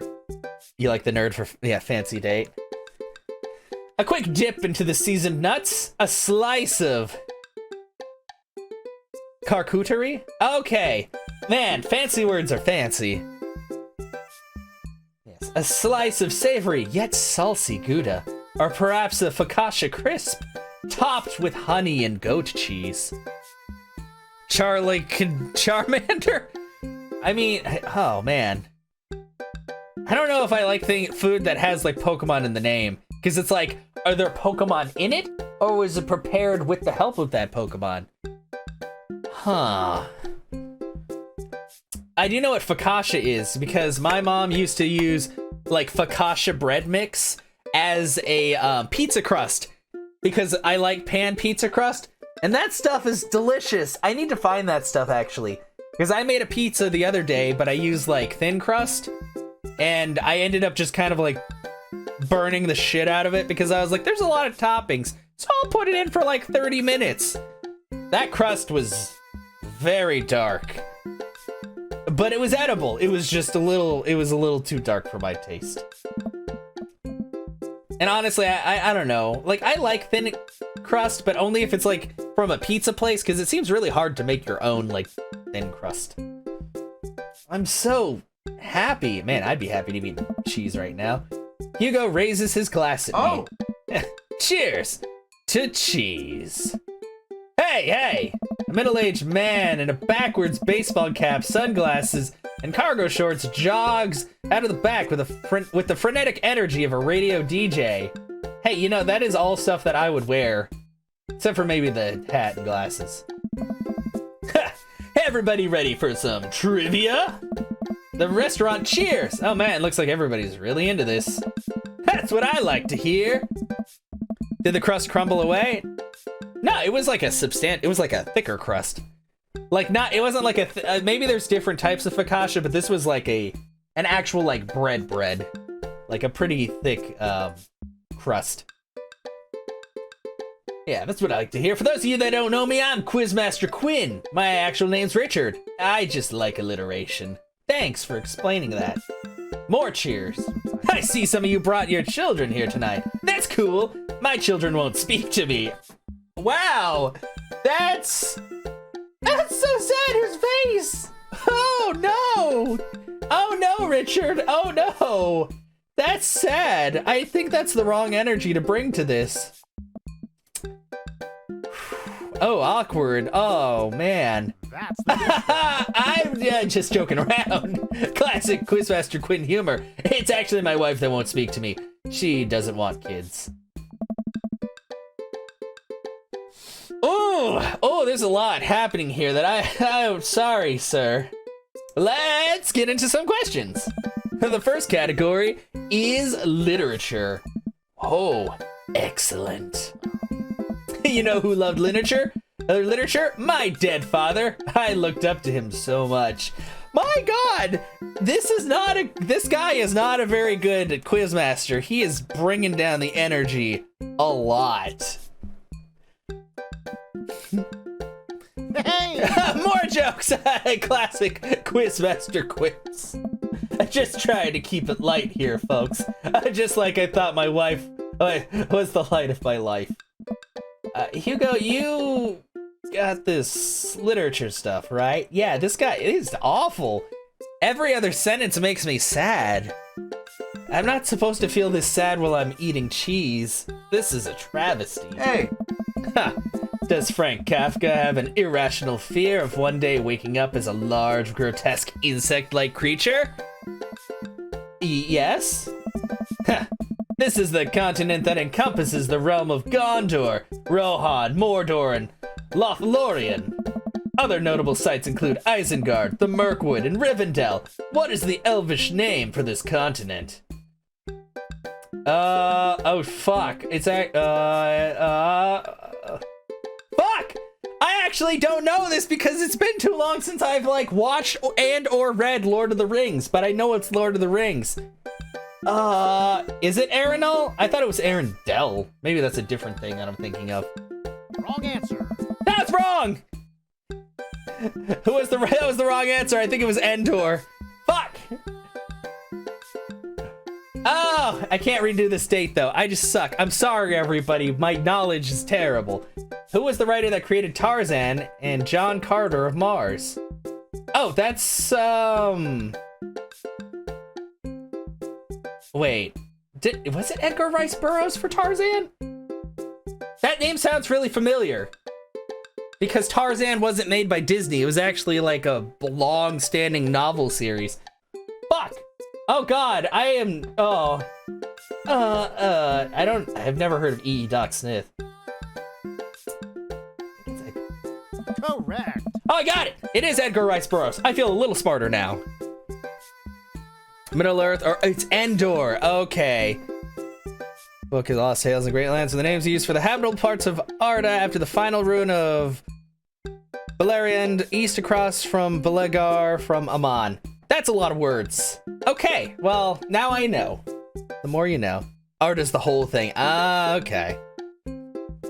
But just the inhabitable parts are Endor. Middle Earth, yes. Edmond Dantes is better known as this man.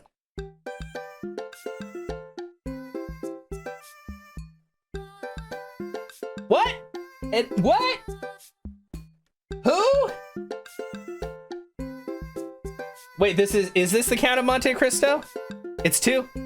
Correct. That's right! Yay! Dream Theater made a song called The Count of Monte Cristo, but I don't think it ever mentioned anybody's name and stuff, and The Count of Monte Cristo, I need to check that out. They made an anime about that, actually, and it was kind of weird the way it was, the art style. There's a lot of things I need to learn about, to be honest. The Quizmaster walks around the room. I think he's doing crowd work. Stops by mine and Hugo's table. Oh, nice cheese plate you got there. Thank you? How's that cheese tasting, big guy? Good. It's very good cheese. Great! Cheese used to be my favorite food, but I developed a lactose intolerance later in life. I'm sorry to hear that. I also developed clinical depression. I couldn't tell. Oh. But people don't tell you to just get over your lactose intolerance, right? Nobody's like, have you ever tried exercising to get rid of your debilitating dairy allergy? Or you need to just choose not to let your throat close up when you eat brie. This is awkward. Yeah, Hugo, I don't like this guy. Anything? Does that scan? I'm trying to workshop my routine here. Quizmaster Quinn wanders off to another table. Who wants to start the next round? More cheers from the audience. The next round is cinema. Oh, fuck. Okay. Unless it's about the Teenage Mutant Ninja Turtles movies or Wayne's World, I'm fucked. I mean, I've watched other movies, but I remember most of the things from those movies. Oh man, I love movies. Sometimes I'll retreat into them for days on end because I'm obsessing over a fictional universe. It's easier than engaging with my real emotions and problems. Frodo Baggins, am I right? Is he okay? Check out 2002 Monte Cristo. Yeah, thank you guys. You're here to help me. I'll have to check that out, because, I trust you guys on that. God, 2002 was 18 years ago. That's crazy to think about. I think it's just his character, I hope. How's your cinema? Oh. Spotty. I don't know about a lot of movies, but if there are any questions about bad horror movies, I can be of service. That's an interesting one. It's a bit of a guilty pleasure. In Return of the Jedi, what does Luke ask if Leia if she remembers? Oh God. Yeah. Is it Mom? Is it about their mother? Okay. Thank you, everybody. I'm sorry. It's been a really long time since I've watched any Star Wars. Correct. What entertainer makes a fourth wall breaking appearance in the film Gremlins 2? Oh, wait. Fuck! I've seen Gremlins 2 recently, but I never remembered the Was it Hogan? Was it Hulk Hogan? My God, how did I not know that? Correct. Jesus Christ, and I watched that like last year, I think. Oh, man. Yeah, Gremlins 2 is a thing. No, you're okay, Kato. It's not. Wait, no, I had watched the first Gremlins, because that was the Christmas one. And Gremlins 2 is when they're in the office building, right? And there's like the gargoyle ones too, and it's I don't know. There's a lot going on in that movie. Then there's like the sexy one. It was weird. It's a there and gone type of. Oh, okay. Which of these 80s horror movies dies not feature an Indian burial ground as a part of its setting? Shining, Within the Wood, Poltergeist, Pet Cemetery. The Shining, right? I don't remember anything about Indian burial. Oh, is it? Yeah, no, not. I think The Shining doesn't have an Indian burial ground. I think it's The Shining, yeah. No. No! Fuck, it wasn't The Shining. What was it then? Oh, The Shining does? Crap! Oh, I'm sorry, Kato. I saw you say no, but then... Which one was it then? Because Pet Cemetery seems like it was. Or maybe it wasn't. Oh, that's the only one you knew? Oh, it has to be The Woods? Ah, shit. Yeah, because Poltergeist, the whole thing is, like, they have to, like, move this skull, I think, or something, or they have to put it back in its place, and then the tree eats a guy, and then that one, I don't know, there was a lot. It was Woods, okay. Seems like we're doing pretty well, but we're neck and neck with Brian and Matt's team. Those guys are pros. I look over to their table and I give them a friendly but competitive nod. Lock eyes with Brian. He gets a much sterner nod, yeah. And the next category is wrestling. Okay, you guys are gonna have to help me with this too. Didn't see the nod. Yeah, no, you're fine, Phoenix. I mean, whether or not we ace these doesn't really matter. It's really fun to have you guys like have your input though. Little girl in a new house and the burial ground and stuff started pop. Yeah, exactly. And she gets like sucked into the TV and then she gets birthed. Okay, yeah. And the next category, yeah. Okay, we're totally boned. Hugo grabs my arm. Oh. Wait, I got this. Huh? Man. You know who I want to wrestle with? Literally anyone. I crave human interaction. Please put me in a chokehold. Please! It has been so long since I've been held.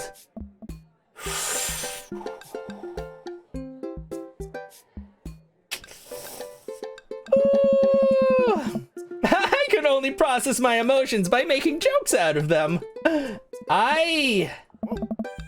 Let's start the quiz. Remember, this is the lightning round. The first people to answer get the points. I look over to Hugo. He's focused. He's in it to win it. Yeah, crickets, exactly. Quinn, please stop. Quinn, please. You need help. Question 1. This was the original name of Stone Cold Steve Austin in his debut for the WWE. What?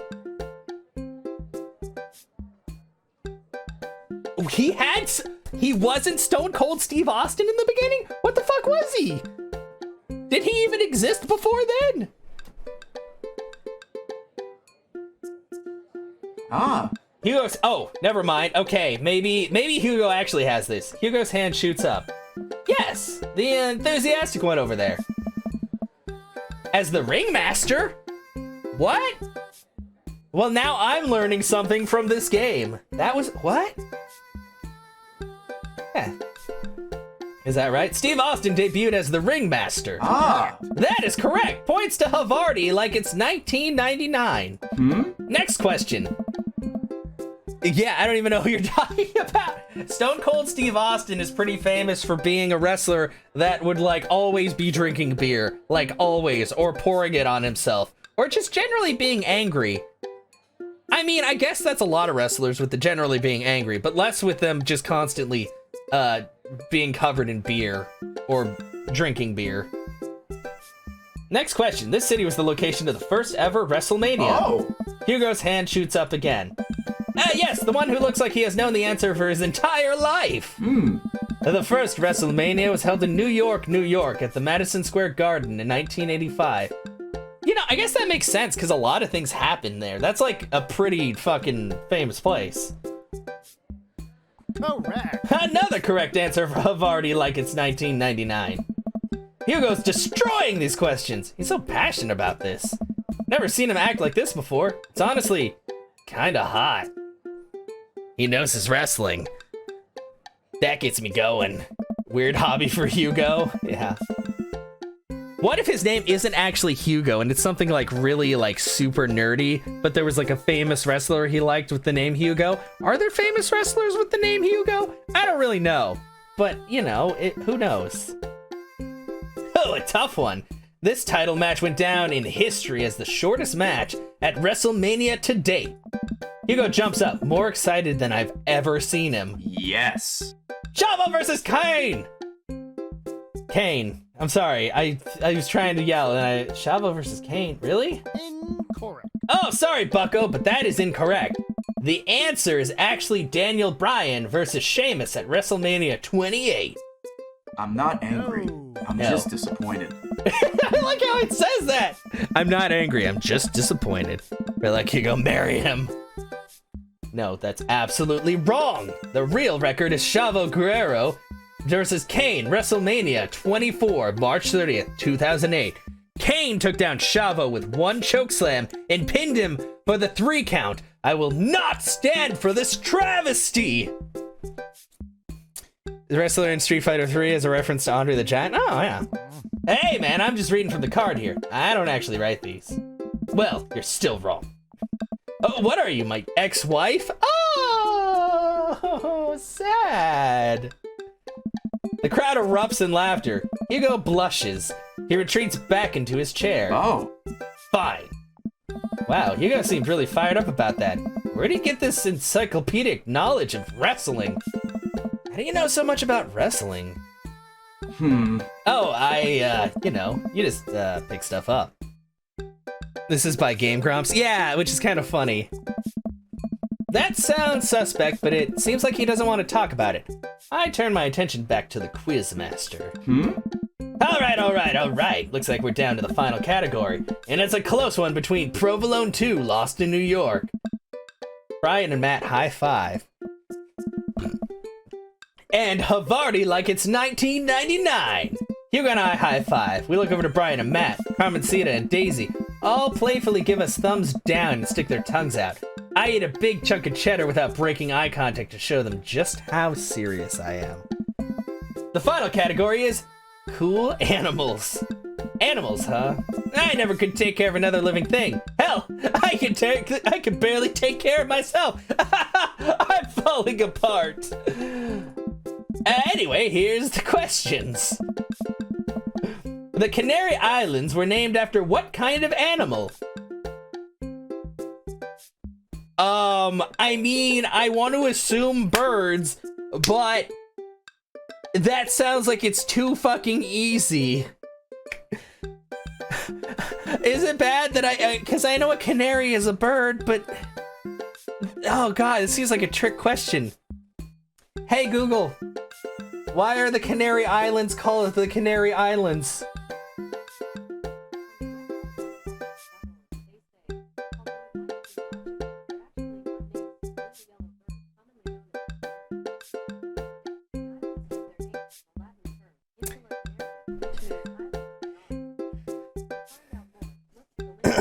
Okay, let me give you the response that Google gave me. Okay, although it seems logical, they're actually not named for the little yellow bird commonly known as the canary. Instead, the islands get their name from a Latin term, insula canaria, which means island of the dogs.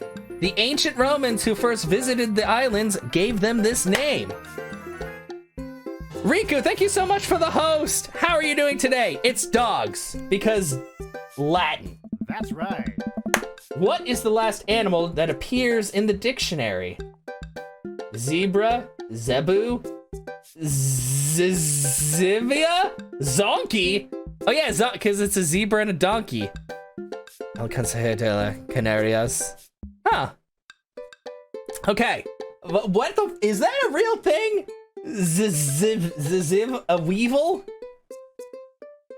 Fucking shit, I am learning a lot today. Is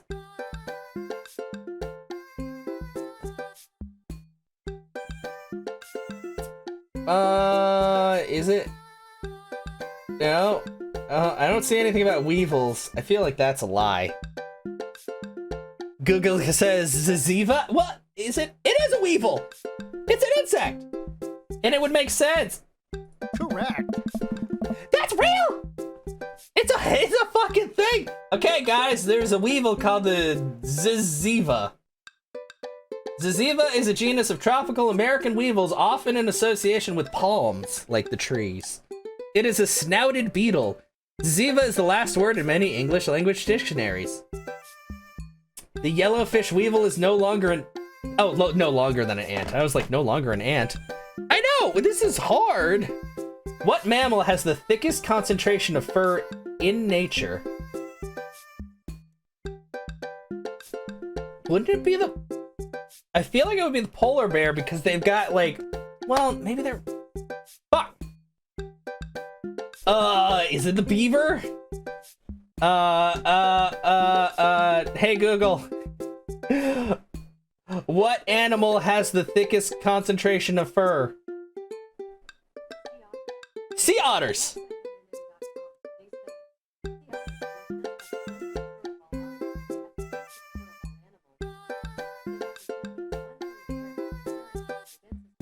Holy shit, they have as many as 1 million hairs per square inch. That's a lot of hair. I think I only have like 1 million hairs on my entire head, if that. Correctamundo. Wow, we're learning. Otters have the densest concentration of fur, everyone. All right, I'm just gonna come around and collect your scorecards and we'll see who came out on top. And remember, Googling is okay in the pursuit of knowledge and hot teacher dads. Remember, the winning team gets a $25 gift card gift card to Phil's Auto Care. If you need a car part, Phil's will fulfill all your needs. Everyone oohs and ahs. He still looks so sad. He's been deteriorating this whole time. Yeah. Oh yeah, that's true. Because polar bears, their fur isn't as dense, but it's actually clear. Because that way because I think polar bears have like, I think their skin is black, so it can absorb heat better, but their hairs are actually like clear. It's weird. God, I want that gift card. The quizmaster goes into the back to tally up the score. I pick at what's left of our cheese plate. There's a bit of brie here and there that tastes absolutely divine on a cracker with a little bit of honey and dried apricot. So, what are your plans after our big win? I'll probably retire, take Amanda somewhere tropical, drink something out of a coconut. I always wanted to do that. What about you? Probably take my winnings to Colin's gambling ring. Bet it all on black. Walk out of there with more rubber bands in the shape of animals, and I know what to do with. He's got a good sense of humor, too. Need to stop drinking so much Coca-Cola. That is probably bad for their livers. Yeah. Or is it white? I always thought it was, maybe it was something else that was clear. Snowdeer polar bear coat has no white pit. Yeah, its skin is black and its hairs are hollow. Yeah. And so it's just like, it's so weird. Man, you need this cheese board. I do too. Why don't we have restaurants here that do cheese boards? I wonder if there are cheese boards in Austin. Bold, but I like your style. You want the last piece of Havarti? Nah, that's all you. You definitely earned it. After a couple of minutes, the quizmaster jogs back into the room. Everyone immediately quiets down, waiting with bated breath for the results. Who will win the coveted gift card? I really hope it's us. Here, I check. Hey Google, are there cheese boards in Austin? Ah! What do you mean you don't know how to help with that? You don't know what a cheese board is? Google, going in the trash right now. Google Home, not recommended. If you have one, throw it away. They don't know what a cheese board is. Fucking, I can't believe this. So angry right now. Hey everybody! We have a great night. Lots of goofs, lots of laughs, a little bit of light crying in the back, but that's neither here nor there. It was a close game, but the winner of tonight's trivia contest is... I asked it if it knew if there were any cheese boards in Austin. What would it be called? Like a cheese... What the hell would we call a cheese place? Oh, just a second. Sorry. Riku. Well, it's not gonna ban you. I was trying to find you in the list of people. There you go. Now you can post that link. There. Oh, they do have it? Just ask mine for cheese boards and Austin and give you a list of cheese. Really? Cheese with a space, first result. Cheese board. Oh. Weird. Hey Google. Cheese boards in Austin. Now it's good. I guess I worded it wrong. Antonelli's Cheese Shop, Austin Cheese Company, Spread & Co. Spread & Co. sounds like it's either for cheese, for butter, or a place you go to find people of the night. Spread & Co. Oh, God. House wine. Oh, the house wine has double dollar signs. Antonelli's Cheese Shop has $3 signs. That's a lot of dollar signs. Around there, they're called cheese bars? Yeah, interesting. Thank you. 9 best cheese plates in Austin. Why? Antonelli's Cheese Shop is in there. Hell yeah! I gotta tell my friends next time we're going to Austin, we're getting fucking cheese boards. Wait, you can't sit down and... But it's okay. Wine and coffee. Henry's Cheese and Wine. Bufalina. Pizza. Pizza and cheese. Oh, man. Fuck. Now I need to go to Austin for some goddamn cheese. Shit. Best place in my area is Antonelli. Yeah. I mean, Austin's only about an hour away from me, so I will go there for cheese. I will drive to Austin for cheese. You fucking think I won't? I will. I will go to Austin for cheese. I go to Austin for a lot of things. I go to there for half-price books that I don't usually buy. I will go there for cheese. Cheese is expensive. It's, yeah, no, it is. And that's the thing. One of my friends lives in, Riku, thank you so much for the follow. But one of my friends lives in Japan, and cheese is kind of expensive there. Like, pizza is really expensive, and the pizzas aren't very big either. You have an $1,800 wheel of Parmesan sitting on your desk. What? What, Parmesan? Yeah, that shit's... Isn't that pretty expensive per ounce, actually? Now that I think about it. Because, I mean, usually you get, like, the like, powdered stuff and all that, but yeah. It weighs, like, 80 pounds. Holy crap, that's crazy. It's about 20 bucks a pound. Yeah. All right. Anyway, let's keep going. Sorry, guys. We sidetracked with cheese. I love cheese. Havarti like it's 1999. Look at us. We got eggplants. We got sweat drops. We have hearts. We're ready to dive in to education. Come on down to get your gift card for Phil's Auto Care, where Phil nominal services. God, I can't do this anymore. Please just take the gift card. I motion for Hugo to go get the gift card, and he shyly slinks out of the booth to grab it. He pauses for a moment and gives the quizmaster a hug with a few pats on the back. The quizmaster sobs, just a little. I know, poor Quinn, Jesus. Is the bottle house? Nice. You have aged Gouda, that's 35. Jesus, that's like going and getting like fucking filet mignon for like 20 bucks a pound. I remember a while back, here's story time. I used to work at a butcher shop in Albertsons. If you don't know what an Albertsons is, because most of them closed down south, they're a grocery store. Kind of overpriced, to be honest. Not the best quality. I'd say it's like between H-E-B and Walmart. If you don't live in Texas, you probably don't know what an H-E-B is, but it's a pretty good grocery store. I used to work at the butcher shop, and when the filet mignon would like start to get to the point where it was about like a few days out from expiring, our boss would let us wrap it up and tag it as ground beef and take it home. So we got filet mignon for like $3.49 a pound, and I was okay with that. And I actually ground it up because I had a meat grinder at home and made burgers out of it, and it was actually really fucking fantastic. H-E-B. There, yeah. Because, well, yeah. It even put the little dashes. The higher end one, yeah. Cream soda and Dr. Pepper mix. Oh, nice. Hugo makes a victory lap back to our table and gives me a high five.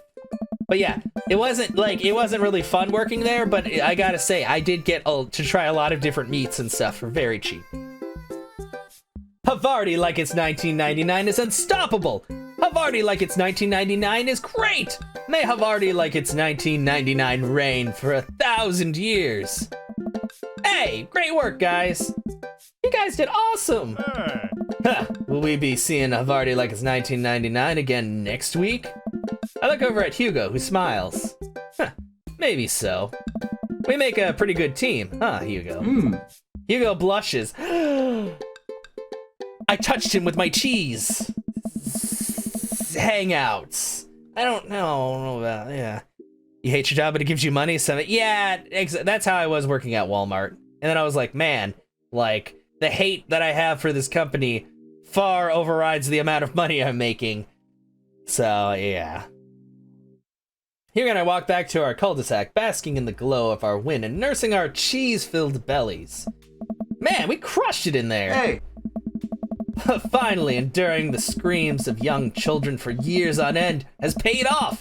I will take my half of this gift card and use it to purchase many, many air fresheners for my car, which Ernest refuses to stop vaping in. I think I'll use my half to buy at least 2 tire pressure gauges to place in different parts of my garage. You never know when you're gonna need one, and I prefer to have them within arm's reach. 7 cheese wonderlands. That sounds amazing. Like, there's a lot of things I haven't tried just because I haven't thought of it. Like, a cheese board does sound really cool, though. Hugo's the one decided, yes! The one that tried to get me to buy vape juice, and then Robert came and acted like his dad to keep him from getting hauled by the cops. And then he immediately asked Robert to buy him vape juice. Yeah. A fine plan. Shame about that one wrestling question, though. I'm not kidding. I plan to write a strongly worded letter to whoever employed that man. Whoa, Hugo!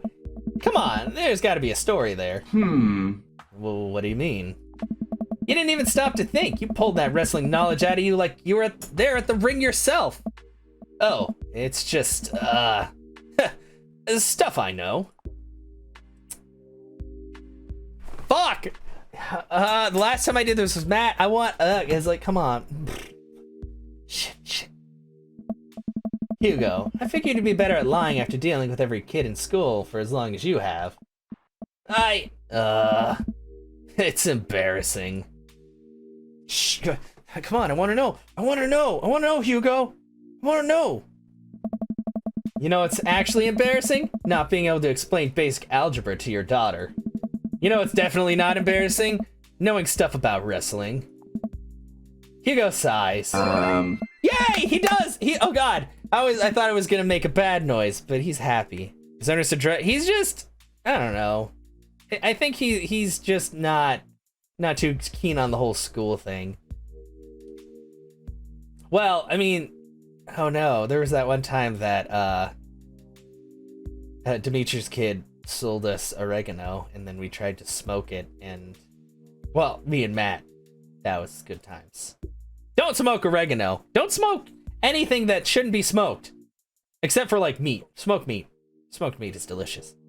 Alright. If you really want to know, just follow me. Whoa, what does that mean? Where are you taking me? Oh. Hugo leads me to his house at the edge of the cul-de-sac. We step inside, and his house is exactly what I expected it to be. Neat and filled top to bottom with books and art. Welcome to my home. Sorry it's so messy. He's blushing. His house is actually spotless, except for the books on literally every surface. And also that laundry over there. Don't think I don't see that shit. Hugo opens the door and ushers me inside. It's pitch black. He closes the door behind us. Oh god, is he gonna touch me? Whoa! That's a lot of fucking action figures! Holy shit! Belts! Stuff! Hugo flips a switch and I finally understand. Curio cabinets packed with in-box wrestling action figures line the walls, along with posters, cardboard cutouts, and every piece of wrestling memorabilia imaginable. A giant widescreen TV sits on a decked-out media stand. I'm speechless. I look over at Hugo, who's hovering by the door, doing everything to avoid eye contact. I don't know. This is really embarrassing. A link for me? For what is it, Riku? Yeah, no, this is the coolest thing I've ever seen. Are you kidding? Look at all this stuff. This must have taken you forever to collect. Can I touch this? Go ahead. I pick up one of his replica championship belts and toss it over my shoulder. Do you smell what I am cooking? Hmm? I think the line is, it's meatballs. Sorry, I don't watch a lot of wrestling. I just think it's so cool how passionate you are about this. Ah, Oh, yeah, I really like wrestling. This character of yours looks familiar. I don't know what you're talking about. He's blushing so hard right now. Hugo, you bought the wrong kind of pizza rolls again! Looks like Ernest just got home. He's yelling in from the hallway. But welcome on in, Gio. How are you doing? I can see Hugo immediately deflate. I told you those pizza rolls have less sodium! I just want you to be healthy, son. Ernest comes into Hugo's wrestling room and looks around with disgust. He notices me and scoffs. I thought nobody was allowed in your precious wrestling room. I never said that.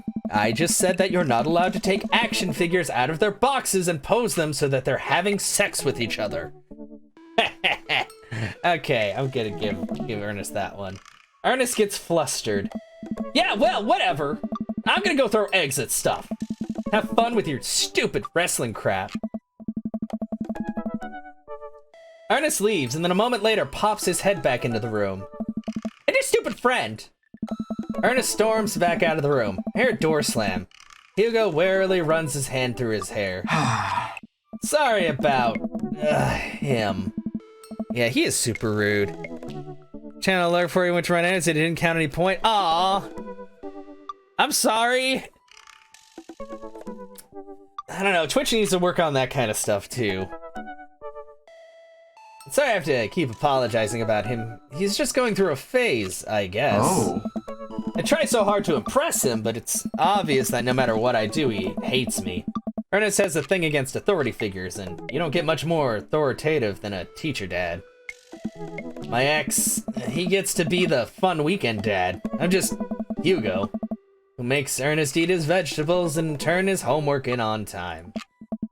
Hey, you love him and you're looking out for his best interest. Take it from one dad to another. Someday he'll come to appreciate you. Run that boy's head. Well, oh, yeah. You want to choke slam your son? Oh, man. Sounds like, ooh. 8-year cheddar? That's a long time for cheddar. Dry jack. Whoa, so these are drunken goat. Is it actually milk from drunk goats? Oh, it's been soaked in wine. Fuck, man. If you actually milked a drunk goat and marketed that, I'd buy it. Shit. It's goat cheese with a washed rind. You have that at work. Oh. Fuck, man. Make the goats drink. Give me some drunk cheese. Fuck. They deserve alcohol too. Personally, never meet stream because, yeah. So that's weird then.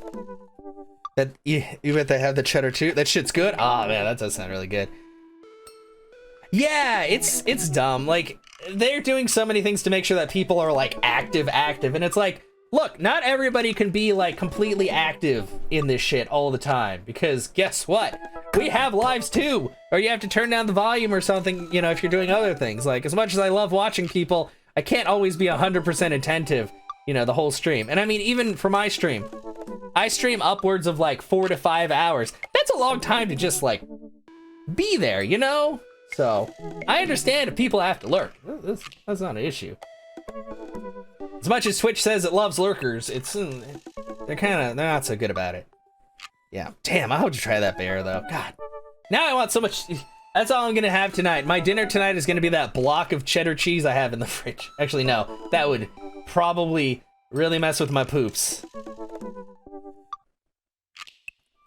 It knows where, yeah, which is dumb. Yeah, maybe not soon, but someday. I hope so. Ah, Thanks for letting me vent. Hugo glances at his watch. hey, I suppose it's getting kind of late. Let's do trivia again sometime soon. I would absolutely love to. I start to leave. And hey, thanks for showing me your wrestling stuff. Maybe you can tell me some more about it next time. Hugo smiles. Ah. That would be amazing. I'll catch you around. You can, oh yeah, that's true, because they can't check that like on your computer. That's actually a really good idea, Gio. Shit, I never thought of that.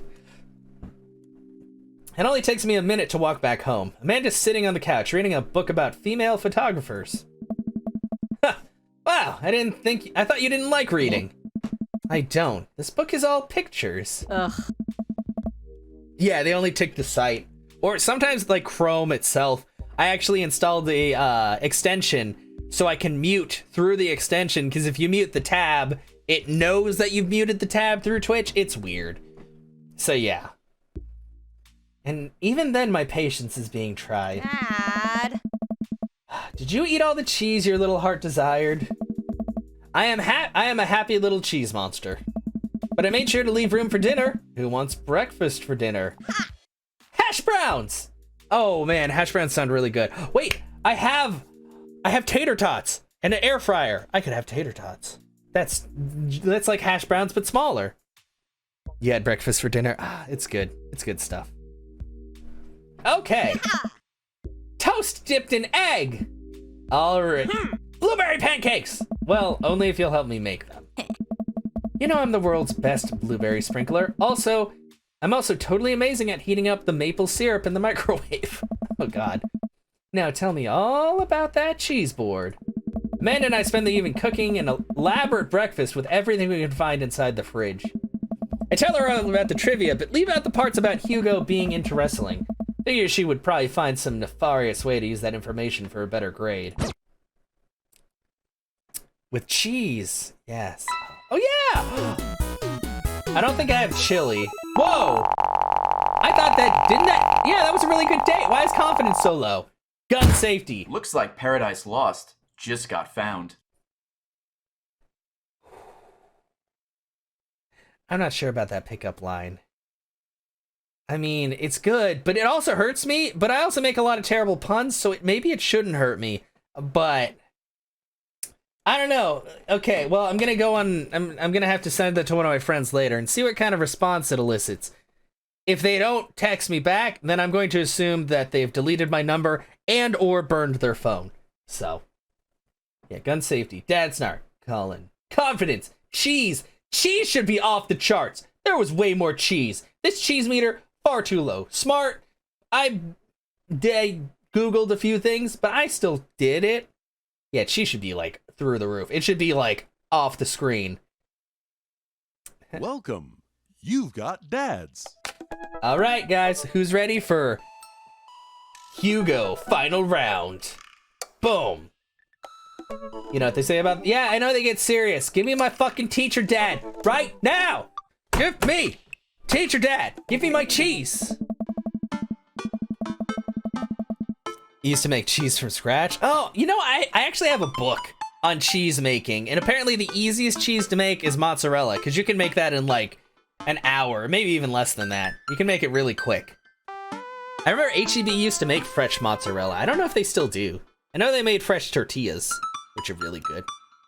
But other cheeses generally need, like, you need to press them and have them like sit and stuff like that for a while. Let's see. Ever since that first night ad, oh God, shit.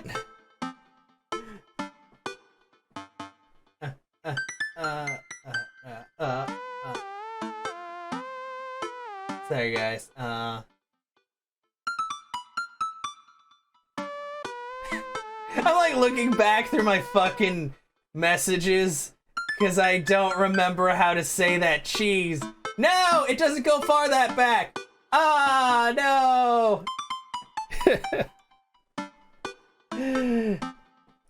Why am I so bad at remembering things? Ugh. Anyway, cutie pies. Oh, I get it, this is like cutie pie, but not. Hugo and I have made a point out of weekly visits to trivia night. Havarti, like it's 1999, has come in first place ever since, despite Provolone 2, Lost in New York's continual efforts to dethrone us. I've been able to do a complete overhaul of the interior of my car, thanks to all of the Phil's Auto Care gift cards we received. Air fresheners, car chargers, you name it. Amanda's riding in the lap of luxury. Aside from trivia nights, I don't actually get to see Hugo a lot. The end of the school year is coming up, and he seems to be having a lot of trouble dealing with the stress of teaching. I should do something nice for him. Maybe help him take his mind off of screaming teenagers. Books? He likes books, but I have no idea where to even start with that.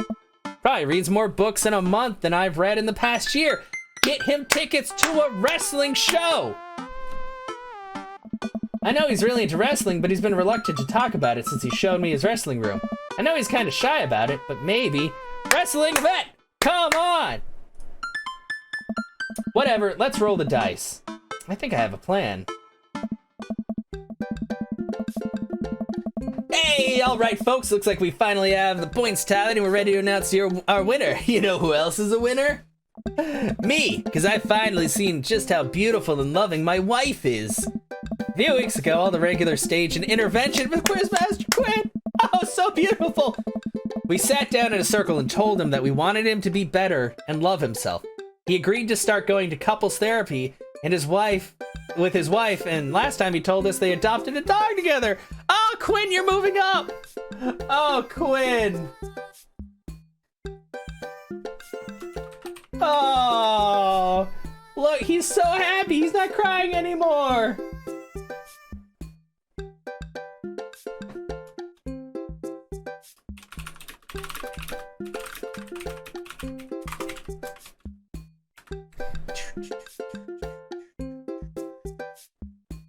Oh yeah, he's happy. I know. No more horrible self-deprecating things thrown into our quizzes. I love you forever, my Quizmaster Queen. I can't tell which version of Quizmaster Quinn I prefer. Ah. There were things to like and dislike about both, huh? And the winner is, for the 4th week in a row, Havarti like it's 1999. Oh. Big, yeah, like the big, yeah, I don't know if he'd do like a local event. Hugo and I cheers our small slices of camembert, and I go up to accept our gift card, along with an uncomfortably long hug from Quizmaster Quinn. May Havarti like it's 1999's reign be as long and wonderful as my marriage to my beautiful wife. Oh. We make our celebratory round of high fives to the rest of the teams and sit down to finish our cheese board, savoring every last bit of burrata with pesto and slices of tomato. Oh, that sounds good. Like sun-dried tomato and cheese? Oh! Hey, I got a surprise for you. For me? Yes, and for once it isn't more cheese. Ah. Well, if you think you can somehow top that, be my guest. I pull out a book that I've been carefully hiding in one of my pockets and slide it over to Hugo. Oh. Hugo picks up the book and reads the title aloud. Oh. Ah! Ha, ha! This game is low-key food porn. Exactly. Harry Butts Crapper Keeper? I wanted to get you a book, but I figured you probably owned every classical piece of literature. So I thought this would be fun. For when you're pooping. Ah. Hugo laughs. He's blushing. You should flip through it. Hugo looks up at me and raises an eyebrow. After flipping through a couple of pages, he finally comes across the small gift I strategically hid inside. Oh! Yes. You're kidding me! Hugo looks around, worried that he made a scene. He leans in. Ah. You're kidding me.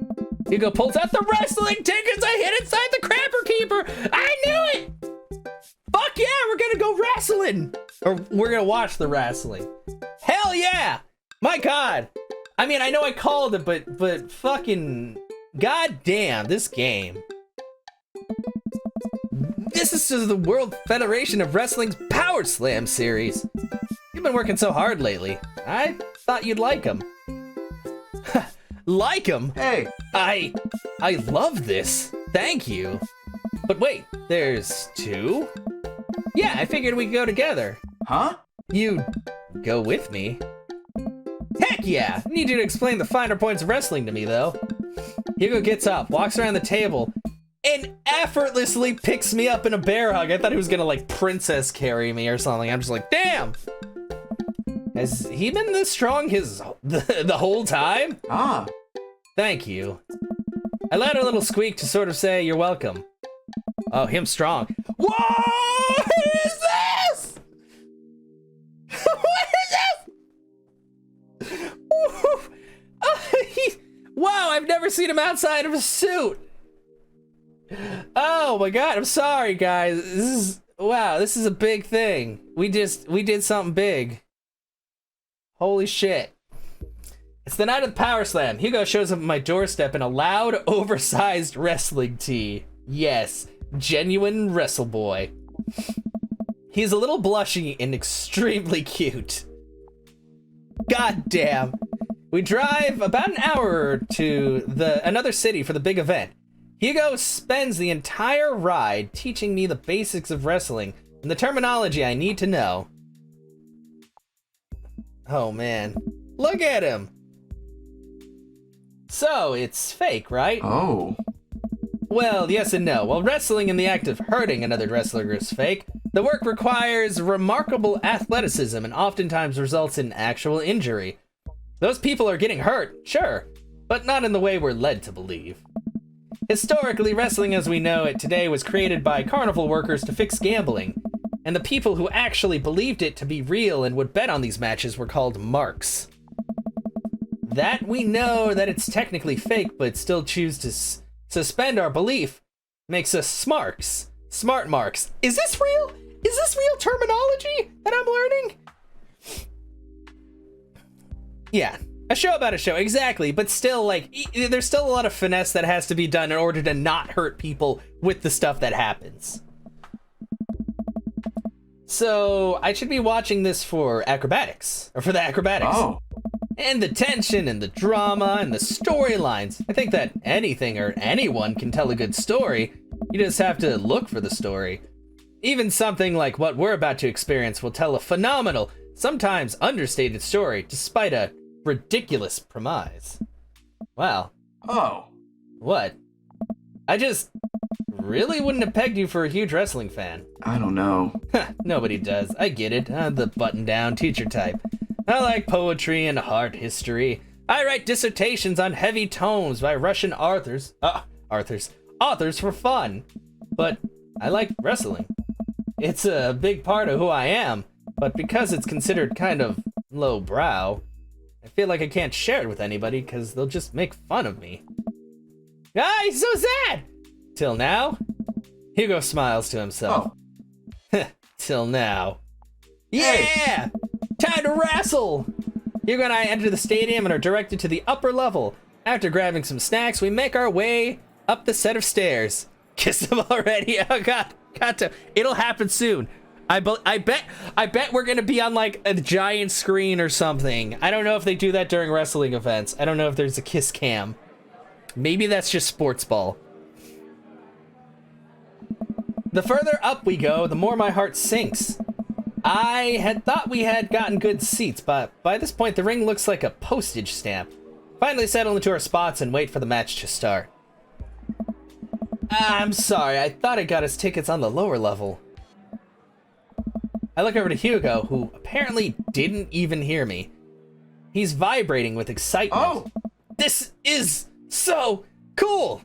I guess he doesn't mind. I have to admit, I've been too embarrassed to come to one of these since I was a kid. You love him, okay? It's okay. It's okay, Kato. I don't blame you. And trainer, I say sports ball just as a general, like, term for any sports, whatever. I don't really follow any sports closely. What's there to be embarrassed about? Everyone here loves wrestling. Plus, who are we even gonna see that we know? We're like an hour out of Maple Bay. Oh. I guess you're right. So, what do we have to look forward to tonight? Ah. Oh man, the lineup is stacked! All the matches are gonna be great! But the one I'm really looking forward to is the Eastern Dragons match. The Eastern Dragon? Yeah, he used to wrestle as Pablo Escobar. Oh, that's his shirt. But I guess he eventually had to change it. Huh, wrestler names are weird. He's actually an Iranian guy from Utah. Wow. Oh, so that's what your shirt's from. Yep, I've been following the guy since his debut in an indie wrestling league. It's been amazing to see him rise to the ranks and into the professionals. Escobar, yeah. Maybe he had to change his name because it was like seemed kind of racist, you know. A few wrestling superstars back in New Orleans. Nice. Pablo Escobar, yeah. Who's he up against? Ha, the corporate shill. Technique-wise, I don't think he's that good of a wrestler. I don't even think the fans like him. Certainly an interesting character, though. Oh. The stadium lights dim and the crowd starts screaming. Butt rock blasts through the sound system and some pyrotechnics set off around the ring. Ladies and gentlemen. Oh wait, I guess I should maybe this will be the one voice that I do. I don't think I even have an announcer voice. I don't even know what an announcer voice would sound like. Probably, I don't know. You know what? I can't be asked to make a new voice right now in the middle of all this.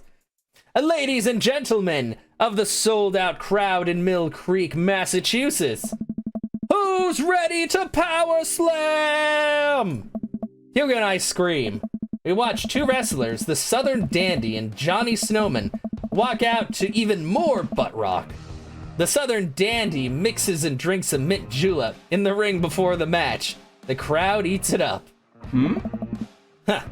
The Southern Dandy's from Maine. Is Johnny Snowman not from the North Pole? He's from Georgia, actually. I love that. After a long match, Johnny Snowman, who's dressed up like a muscular elf, does what Hugo calls a German suplex on the Southern Dandy. Oh no! I don't know what's happening. This is amazing. Did you see what that guy did to the other guy's face? Is he okay? Are they gonna be okay? Wrestling is a sport of communication. All of these guys train together to know not only how to perform moves, but how to respond to them. It allows them to look like they're being hurt, but only be kind of hurt. The crowd cheers as Johnny Snowman pins the Southern Dandy and is announced to be the winner. The next match features a wrestler named Generation Y2K, who comes out looking like a hipster barista. He takes selfies with fans on the way up to the ring and pauses after every one to post it onto Instagram. He's really playing up the millennial thing, huh? He's sort of the boogeyman to the old-timer wrestling fans. His opponent, the old-timer, walks out. Like, literally the old-timer. Crowd seems to be divided in who they're rooting for. The old-timer pulls out some pretty sweet moves after he takes out a walking cane from under the stage and beats Generation Y2K over the head with it. Wow. Up against the ropes, Generation Y2K blinds the old-timer with the flash on his camera phone and is able to pin him to win the match. He takes a celebratory selfie with his unconscious opponent. Wow. During a break, Hugo and I leave to get refills to the concession stand. We wind our way through the clusters of wrestling fans to get in the line. So, what do you think so far? Glad I'm here with you. The wrestling is cool, but I really like seeing you so enthusiastic. It's... Don't say hot. Don't say hot! Cool. Oh. You know, I'm just kind of surprised. I was sort of expecting the crowd to be a bunch of aggressive, sweaty older guys, but it's so diverse. I've even seen a bunch of families with their kids. Everyone looks super happy to be here. Ah. Oh yeah, that's how I got into wrestling. When I was a kid, my dad used to take me and my brothers to matches all the time. There's one gaggle of kids loitering in the corner of the... Oh no! There's one gaggle of kids loitering in a corner that are exceptionally loud, even over the din of the stadium. Looking closer, I can't help but feel like these kids seem familiar. Oh god, it's gonna be Ernest. Oh god, I know these kids. They're Hugo students. Oh god. So don't turn around when I tell you this, but some of your students are here. Hugo immediately tenses up. Oh no. Oh my god. I can't let them see me here. They'll never listen to me ever again. I position myself between the kids and Hugo, hoping that I can act as a human shield. I glance over at the group of children again, and I recognize that Colin kid. He kicks one of his friends in the shin and laughs. Man, that Colin kid is a piece of work. Colin? He sees me here. He'll never let it go. He's a master manipulator. We have to get back to the relative safety of our seats. Am I? Is this about to start a mini game? Or maybe. What's the plan?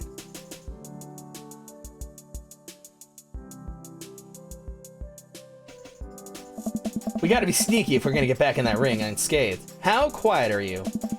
I've gotten pretty good at sneaking up on students who are texting under their desks during class, so I can be pretty quiet if need be.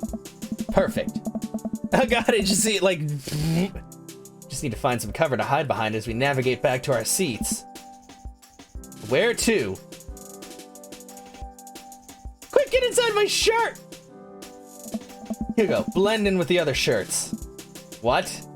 Just follow my lead. I stand as still as I can next to all the merchandise. Still, as some would say, a mannequin. Without turning my head and while remaining motionless as possible, I speak to Hugo. I think it's working. Hugo and I sit down and breathe a huge sigh of relief. Whew, that was close. Now we can hide out for the rest of the night and enjoy ourselves in the comfort of anonymity within a large crowd. The lights dim again. This is the match we've been waiting for! The corporate shill walks out to elevator music.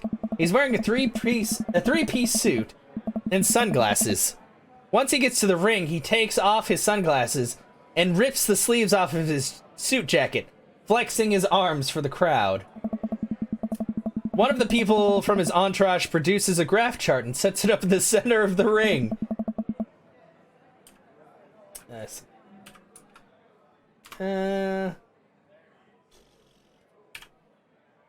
Sorry, guys. The corporate shill grabs a microphone. I got a message for the Eastern Dragon. If you'll refer to the graph in the center of the ring, you'll see a quarterly projection of how much I'm about to kick your ass. The whole crowd erupts. Now, if you'll direct your attention to the Jumbotron, we all look up at the PowerPoint presentation titled Kicking the Eastern Dragon's Ass, Key Performance Indicators. The corporate shill takes a laser pointer and gives a lengthy presentation on just how and why he'll defeat the Eastern Dragon. He showcases several well-utilized clip art graphics. That was informative. The lights dim again and pan flute music plays. I think it's a pan flute? I'm actually not sure if I know what a pan flute sounds like. The Eastern Dragon walks out to cheers from the crowd. Aren't pan flutes a Central America thing? Hugo shrugs. Wrestling. The Eastern Dragon stands outside of the ring and grabs a microphone. Ha! Corporate shill, it's nice to see you again. More cheers from the crowd. That was a good presentation. The clip art was a very nice touch. He points to the corporate shill menacingly. I'm looking forward to a nice and exciting match. The crowd doesn't really know what to do here. He's not the best at trash talk, but I promise he's one of the most talented wrestlers you'll ever see. The match starts and it's just as exciting as Hugo had hyped it up to be. The Eastern Dragon performs some ridiculous aerial stunts that make me concerned for his safety. He does what Hugo calls a moonsault from the top rope onto the corporate shill. The air in the stadium is electric as these two athletes lock arms and try to demolish one another. I can't help but get into it. Like, in Spirit Tracks? Yeah. The corporate shill pile drives the Eastern Dragon, who looks passed out in the center of the ring. He climbs up to the top rope and motions to the cheering crowd. Oh no, he's about to do his finishing move, the corporate ladder. The corporate shill poses at the top of the ropes. The Eastern Dragon still isn't moving. Could this be the end of his young career? Get up, Eastern Dragon! Oh. You can do it, Eastern Dragon! The corporate shill launches off the top rope in a huge arch. He brings his elbow down on the Eastern Dragon with the full force of a Fortune 500 company, putting local vendors out of business. The corporate shill pins the Eastern Dragon and the match ends. Hugo sinks into his chair. Aw, that's kind of sad, actually. I don't know. Man, he should have won that. I sit down with Hugo. What a match. Oh. It was amazing. I think I'm a fan of wrestling now. Oh, nice. Hugo looks over to me and our eyes catch. I'm glad. The event goes on and we have a little downtime before the next match. We decide to just relax in our seats to avoid middle schoolers. It's unlikely they would ever notice us in the upper level nosebleeds. I look up at the Jumbotron. Oh hey, they're doing the kiss cam thing! Ah! God damn it! You called it! We called it, Kanto! It zooms in on a bunch of cute couples who all do a quick smooch to the... oh god, to the cheers of the crowd. Ah, that's so nice. And then it zooms on at Hugo and I. Sweet Manchego. What? What? What do I do here? I look over to Hugo and see the same mortified expression on his face. The entire crowd is chanting and neither of us knows what to do.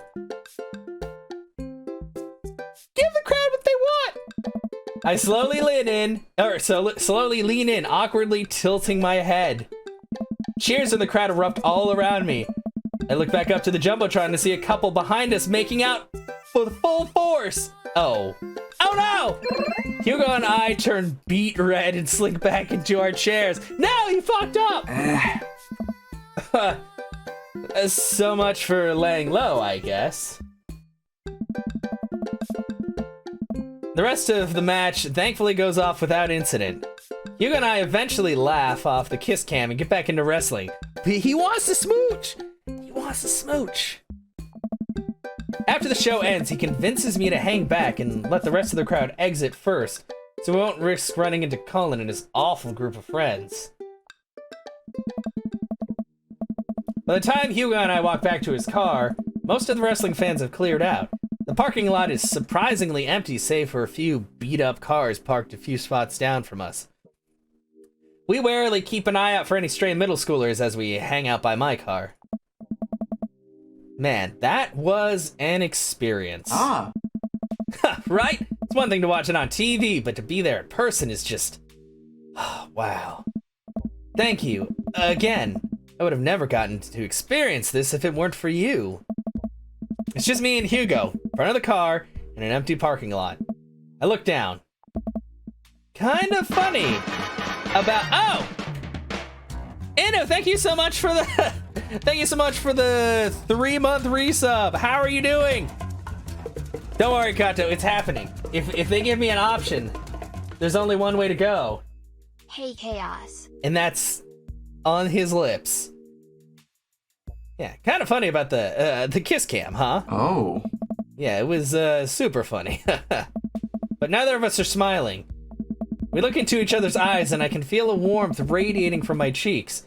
We stare at each other for just a little bit too long.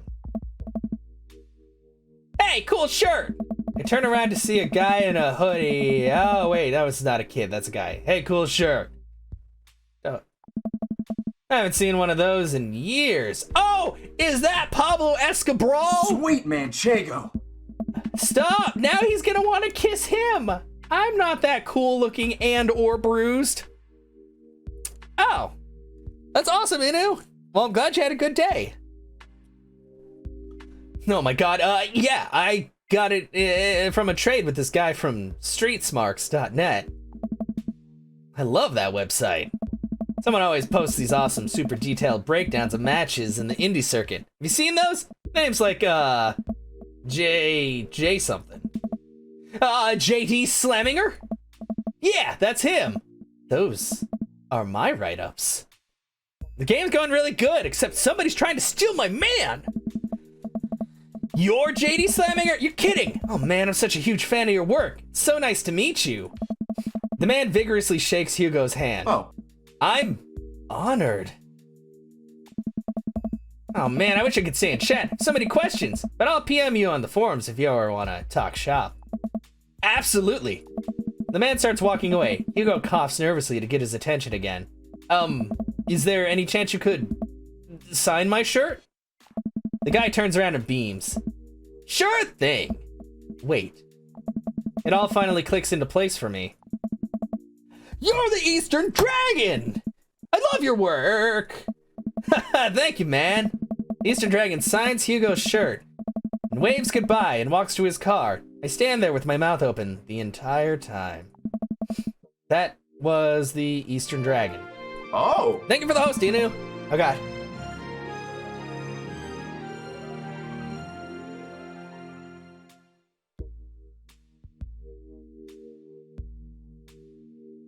Okay, I think we're safe. Ugh. He likes my work. Dude, you're like friends with the Eastern Dragon now. He's gonna PM me. Hugo and I high five. No, it's like I slap him in the face. This is about our date, Hugo. He's so excited, he's shaking. Mr. Vega? Oh man. Colin and his cronies just pop up out of nowhere. Oh no, here we go. What?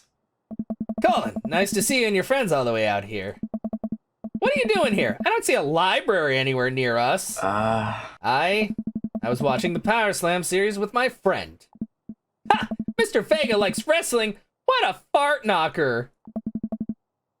Actually, that's pretty cool. Shut up, dickweed! Nah, man. That's actually rad as hell. Who are you just talking to? Probably one of your stupid book nerd friends.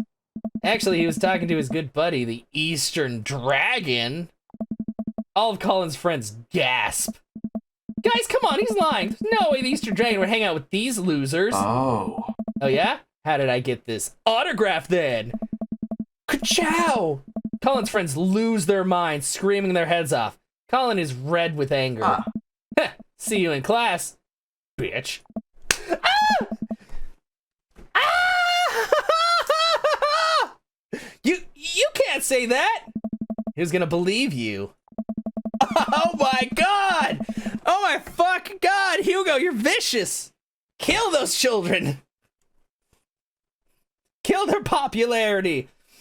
Hugo and I hop into the car to the tune of more children screaming. We laugh all the way home. He just called him. Yeah, he did. He told him. Hugo and I descend the stairs of his home into his wrestling man cave, where we both crack a beer. We're both winding down after an exciting event. Hugo is amazing. So if you were a wrestler, what would your persona be? Hugo answers immediately. Oh. JD Slaminger, my forum name. I gotta represent my literary roots. My costume would be a tweed coat, and my finishing move would be a catcher in the eye, where I poke my opponent's eyes out and call them a phony. Oh my god. Wow. I've given it a lot of thought. What about you?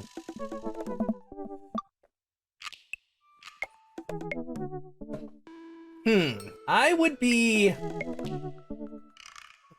Mario Brawltolly. Mario Brawltolly. I come out in bright orange Crocs and my hair in a ponytail while I wield a slotted spoon. My finishing move is Don't Forgetty My Spaghetti, where I pin my opponents and force feed them my delicious homemade meatballs.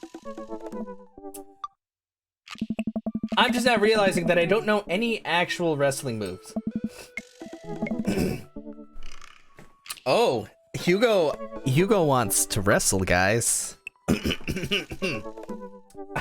I could use some hands-on teaching, you know. You know, I could teach you some. I smirk. Oh, I know what this means. I'm game. Hugo and I square up in the center of the room, ready to go at it in more ways than one, if you know what I mean. Oh. I'll go easy on you. On Mario Brawltali? Absolutely not. And before I know it, I'm on the floor. Hugo wraps his legs around me and squeezes. I can't move. Hey. This is a figure 4 leg lock. If I were applying full force right now, you would be in extreme pain. He effortlessly twists around and grabs my arm. Good lord, he's strong. Any movement on my end is useless. And this is an armbar. You're, pretty good. Oh. You can tap out anytime you like. Not a chance. Hugo flips around one last time on top of me. He hooks his arm under my leg and presses his body down on my chest. Hey. And this is me pinning you. Our faces are inches apart now. I can't tell if I'm breathing heavily because of the physical activity or because of something else. Go for it. Ah! I lean forward and kiss Hugo, who seems just as surprised as I am. I pull back, a little embarrassed, but he kisses me again. He slowly releases his submission hold on me and cradles my face in his hands. He presses his forehead against mine, and we laugh. Hopefully we don't, like, hit our teeth together like me and Matt. I guess we both win? Guess so. I pull him back in for another kiss. Do you have any more moves to show me? I think I might have a few. Oh! Oh! Oh! I wonder what that could mean.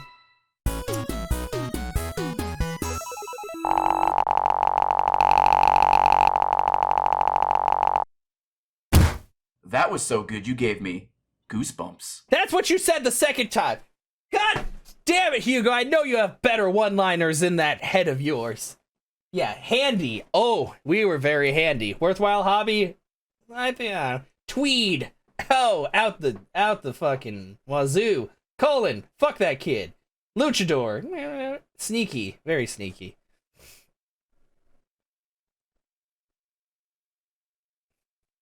Uh-oh. Wait. Nice. Well, because I know Game Grumps did some stuff for it as well, but yeah, I remember it being like it blew up pretty big because they helped out with it. You just got it? Oh, is that what it is? Because Goosebumps, but he could have said something else. Okay, so we're gonna skip through this part again because this is the end.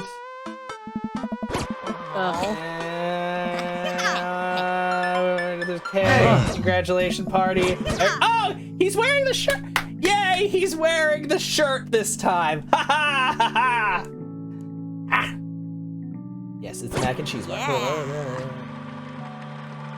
Hey! Oh, Quizmaster Quinn. Fuck. Shit. He probably was saying thanks. Oh yeah. He's still selling, he's selling apple butter and shirts. Hi, Brian. Bro, kids. Bye. Bye. Thanks for being nice to my dad. Whoa. People are really mean to him sometimes. I mean, I guess I am too. But, he seems happy when you're around. That's cool. Well, geez, Ernest, I don't know what to say. You know, I think people got you pegged wrong. You got a soft side. If you tell anyone I told you that, I'm gonna set your trash can on fire. There it is. Also, you don't know me. Before I can respond, Ernest walks away, a cloud of vapor trailing behind him. Well, at least that. That was at least a little pleasant. Wind down, blah, blah, blah, blah. Thanks! That pew-pew will haunt my dreams. I take a seat next to Hugo as the last guests make their way out of the party. Cool shirt. Oh. Thanks. Reminds me of a special night. Oh, what night could you be talking about there, Hugo? So the secret's out, huh? Hugo likes wrestling? You know, I was really nervous to come here dressed like this, but everybody in the neighborhood, they were nothing but accepting of me and my hobbies. Turns out Craig's a huge fan too. And Colin everyone at school I'm into wrestling, but it actually backfired in him. The kids have a weird sort of respect for me now. Maybe because you call them a bitch. A few of them even asked me to be the sponsor for the wrestling club. Oh. Not the Olympic wrestling. The wrestling that I like. I actually like both, but there's an important distinction that you think you know which one I'm talking about. See, just goes to show there's nothing wrong with being open about what you like. Hey. That's cute. Set your trash can on fire threat. I know. I think I'm gonna go on a date with one more person, and then I'll probably raid someone. Because we have really good momentum right now. Not murdering people. What do you think?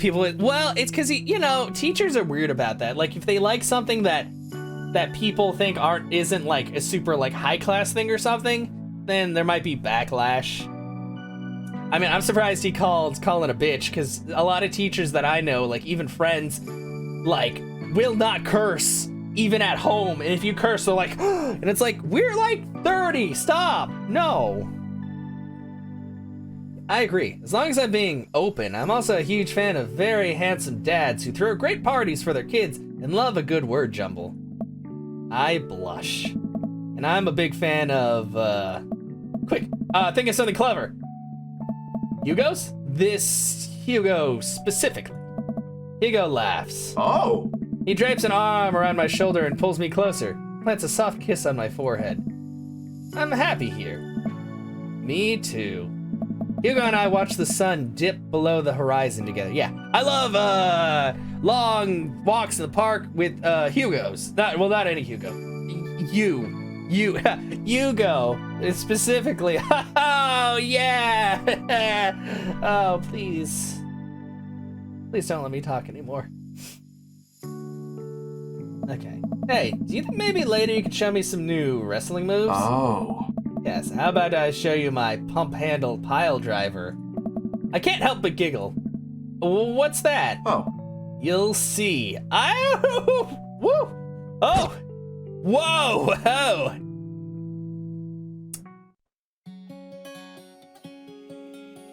Yep.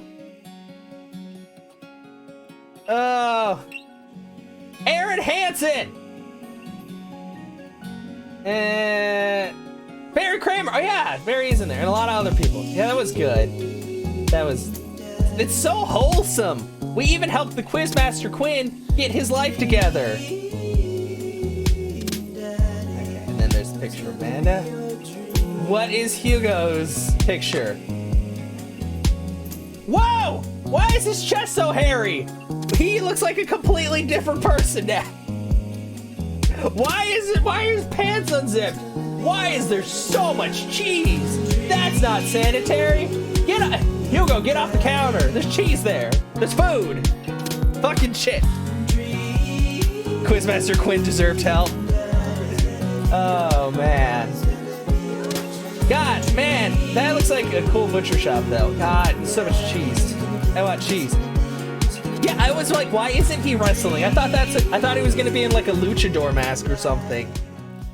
Yeah, I don't know.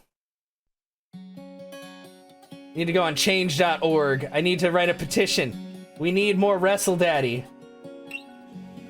Okay, so we're gonna continue from the dad book. Welcome. You've got dads. Oh god, this is like the trio of pain. I mean, I think out of the three of them, I'm probably most okay with Robert, even though he's terrifying, because Joseph just has creepy children, and I don't know much about him. He's way too, like, oh god, I don't know. Brian's just super competitive dad. Robert's an enigma. You know what? Fuck it. Isn't Robert the murderer? As far as we can tell, maybe. But we're still also not so sure. Yeah, I think I'm gonna go with Robert, because these, I do not want to date these two. I'm sorry. Like, these guys were all cool. And then we have these three. But yeah, let's Robert it up. I'll read you guys his dad book. I read it before, like when the first time I got it, but yeah. When the internet gains sentience and decides to destroy us all, you'll know it'll use this information against us, right? Friday night, you're most likely to Make a deal in an alleyway. Have it go badly. Who's the cop? Was it Giacomo? Never trusted Giacomo. You had one thing to take with you on a desert island. What would it be? Gun. What are your turn-ons? Don't talk to me. What did you want to be when you grew up? Grifter. What's your favorite movie genre? Italian neo-realism. What's your ideal date? Grave robbing. What do you never leave home without? At least 4 knives. I spend a lot of time thinking about, you ever really look into a rabid animal's eyes? Well, time to go for Robert Small. Message him. Try to drive in a way where you never have to use your brakes. Robert was pretty nice. A little odd, but nice. And ruggedly handsome? We should hang out. I type out a message to him on Dadbook. Italian neorealism, yeah. But actually, I don't even know what that is exactly, Kato. Because I was gonna be like, but I like that. But I have no idea. I can't even like pretend to know. I like action movies and comedies most, and then I'll watch pretty much anything else. I'm not a big fan of horror movies, because especially like ones that are just extremely gory just to be gory, because I'm like, I'm not about that. Hey, Robert, good seeing you. Again at the cookout. Want to grab a drink? I sit there for a couple of seconds, hoping he'll message me back. Hey, it says that he read my message. I actually wait for a response.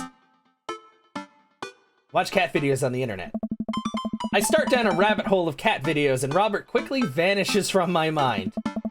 I didn't realize how long I've been doing this, but by the time I watch maybe my 30th cat video, Robert pops back into my head. I jump back over to Dadbook to see if he's responded yet. Nothing. Well, I guess the guy's busy. Might as well make the best of my day. I get up, walk to the living room, and sit down and turn on the TV. Game show. Oh, Family Fortune's on. All right, Nicole, your parents are in the lead, and it's up to you to win it big. Are you ready? I'm ready. They hook the contestant up to a lie detector in front of her parents. Who is your favorite parent? My mom? Oh, sorry, incorrect. Next question. If both of your parents were hanging off the edge of a cliff, which would you save? Jesus Christ! These are some questions. Holy... This is terrible. I love it. I lose several hours to whatever the hell that was. Sighing, I get up and walk around the house. My stomach grumbles. Time for lunch. Well, I guess it's time for old Chef Han to cook a gourmet delicacy. I walk over to the refrigerator and open the door. Mustard jar? It's just too much work to make food. I reach into the back of the fridge and find an old mustard jar. Oh, brown and spicy. This'll be a treat. I put in my first spoonful of mustard and immediately realized this was a mistake. Huh. I lean over the sink and drink some water straight out of the faucet. Blah, mustard alone is not a meal. If only I had some Parmesan. I finish my snack and walk around the house some more, bored. When's Amanda coming home? Oh, I just remembered something. When we were packing up the old house, we found an old basketball hoop that would hang off the door. It would really bring the living room together. I wonder where I put that. I spent a couple of minutes poking around in the new place until I find it. After installing it above one of the doors in the living room, I'm ready to dunk. Come on and slam!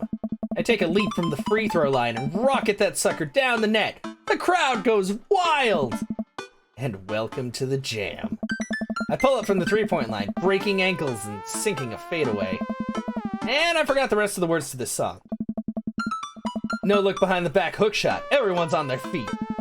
Something, Space Jam.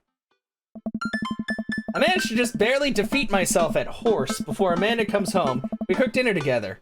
We're proud of ourselves for not even coming close to burning down the house. Afterward, Amanda and I dig into a carton of ice cream over an episode of Chopped Toddler tournament?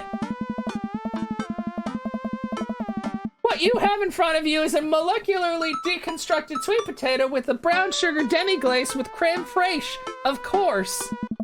This is literally a jar of baby food. The toddler immediately bursts into tears. Are we bad people for watching this? Yes. Just then, my computer dings. Huh? What's that? Oh, you probably just got a message. Amanda and I walk over to the computer and check Dad book. It's a message from Robert. He's one of those guys! He's a you up guy! My God. How did I not notice this? What does this mean? What you doing? You up? What you doing? What am I doing? You're just chilling. I tap back, just chilling. Amanda deletes the G and hits send. It'll make you look cooler. A couple moments pass by. Another message pops. Yeah. Hey, that means he wants to hang out. I know what that means, Amanda, but it's kind of late. Come on, Pops, live a little. I am living with ice cream and traumatized toddlers. The trainer, when I say a you up guy, it's literally dudes who like leave all of your messages on red until it's like 2 in the morning and they're like you up because they're bored. That's basically what it means. Somebody who uses someone for convenience sake. Or only responds when it's convenient to them, basically. I mean, it goes for both genders, but it happens a lot with dudes, because they, yeah, I don't know. I never ask somebody if they're up, I just, yeah. Yeah, no, it's totally a thing. Well, it's your life, but I think you'd have a lot more fun tonight. You are trying to get to know the neighbors better, aren't you? Ugh, fine. I type back a message to Robert asking him for details, and he tells me to meet him at Jim and Kim's. Well, don't wait up for me. I never do. I throw on a nice jacket and run out the door. It's only a short walk to Jim and Kim's, and it's a beautiful night.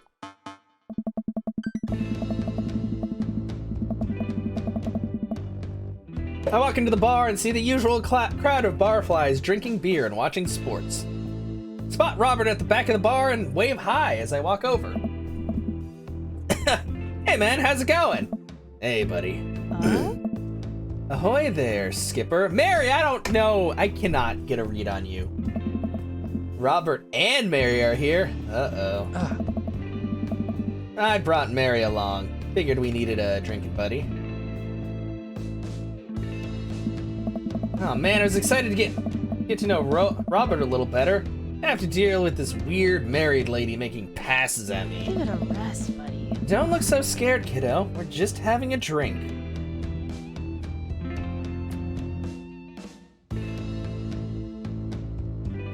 I don't get her. Mary is Jonathan's wife, but she also likes to drink a lot and seems to hate life. She also works at an animal shelter. I don't know. Yeah, speaking of which, I think it's time for the first round. What do you have? Time to get some whiskey straight up. A dad after my own heart, huh? Robert orders 3 shots of whiskey and passes them between us. Well, this wasn't how I expected my night to be going. Here's to bad decisions and relaxed moral values, fellas. What have I gotten myself into? We all knock back the shots. I almost choke on the whiskey as it burns down my throat. Mary is... No, we're only getting with dads. Mary is a side character, so... You're back. Oh, no! Well, welcome back. Mary is here on my first getting to know date with Robert. I sent Robert a text in the morning. He did not respond until late at night when I was hanging out with Amanda, and he said he asked, "You up and what you doing?" And I was just like, oh, he's one of those guys. Oh no. Holy hell, that was a kick. I look over at Robert and Mary, who seem like old pros at this. Robert grabs his jacket and throws it on. Let's get marching. What? Night's young, Chief. Come on, we're bar hopping. Oh, all right. How many bars are here? Did Mary literally suggest? No, she didn't suggest anything like that. She's just hanging out. She just calls us sailors for whatever reason. We leave the bar and start walking down the street. Still don't know this area of town very well, so I just follow Robert. So where are we headed? Oh. Irish I were drinking. It's an Irish pub. Good pun is the whiskey to my heart. Give it a rest, buddy. Ugh. Puns are the lowest level of form of humor, Chaos. Try harder. Ouch. Am I gonna be the butt of the jokes all night? Hmm? Well, I mean, it's just talking about, like, general doing anything while drinking really is lowered inhibitions. Jesus, Mary, put your fangs away for a second. We walk into Irish I were drinking. The bar is pretty much the same as Jim and Kim's except for the old-timey Irish memorabilia on the wall. Next round, what are you having? Whiskey hasn't failed me yet. Yeah, just keep drinking whiskey. Let's do it.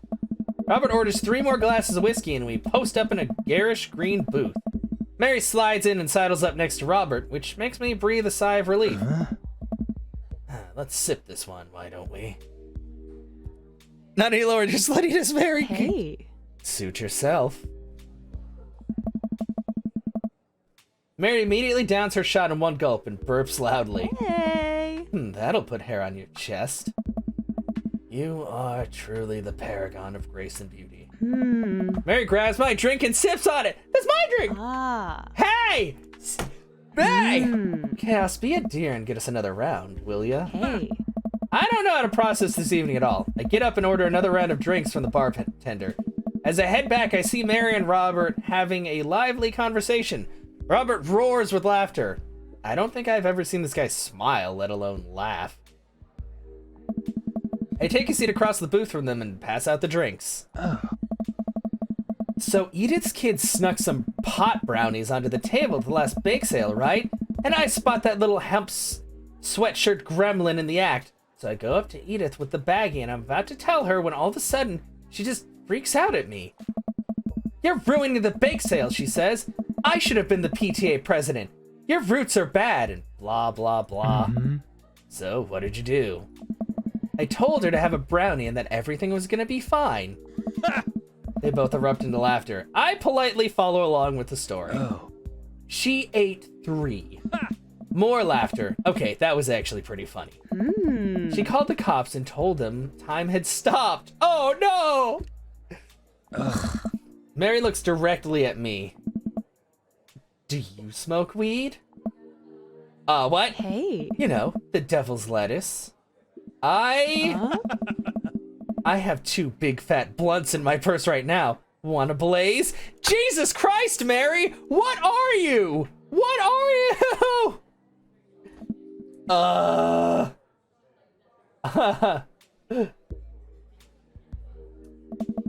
worked hard for what I have, and no 2-bit corner boy is gonna drop the dime on me. So you take what you're pushing somewhere else, and I'll keep running my business the way I want it run. What? Remember, you come out the king, you best not miss. Jesus, kid, dial it back. Robert giggles helplessly. I made him laugh with my weird that. Hey. I'm just kidding, cowboy. Lay off the kid, Mary. He might not be used to your brand of humor. Fine. We sit around and sip our drinks, people watching and cracking jokes. After a little bit of time, I begin to warm up to Mary. Her jokes become much funnier and much less scary. But seems like she's not going anywhere anytime soon. I just wanted some alone time with Robert. Wonder if I can get her to leave somehow. Okay. Wow! You know, I was hoping for a quiet evening with my friends. No drama, no unwarranted advances, just friendship. But no, you gotta call me out like that. Mary, No, it's fine. You're trying to ditch me, pal? Oh God! Robert didn't like that! Can I not get with Robert without Mary being hanging around? No. So if you're trying to ditch me, you can just tell me to scram. No, it's fine. Chaos wants alone time with his new best buddy, Robert. Read you loud and clear. The wingman breaks formation to pursue the prey. Hey. Now, if you fellas will excuse me, Mary needs to sink her teeth into a helpless boy. What the fuck? Go with God. Nice seeing you. Come on. But I want to hang out with Robert. I don't know, that's my character talking. Deuces, nerds. Mary gets up and saunters over to a younger looking guy at the bar. She grows on you. Does she though? I feel like she kind of delights in making men suffer. Well, she does. But what about her and Joseph? What about him? You know, they're married, and she definitely tried to get in my pants the other night, and I gesture to her across the bar where she's making goo-goo eyes at the young guy from before. He looks like he's being held hostage. Yeah, I don't really know what to think of her. She's all over the place. All right, adventure kid. Hey. Oh, that's just a thing she does. She's harmless. Tell that to the boy she's hanging off. The poor kid looks like he's seen war. Ha! Hey, I got him to laugh. Oh man, you know I pegged you for one of those straight-laced types. Oh, don't worry, I got pretty wild back in my day. Still got a little wild in ya. I have a child I need to care for. They're so much wild in me. I get so wild, I got a whole safari in here. Just really wild all the time. God damn it! Hit it like that! Ah! What the fuck? Uh-huh. Robert orders a couple more rounds of shots. Go. What am I getting myself into? I don't know. It's hard to read. How are you supposed to read this man?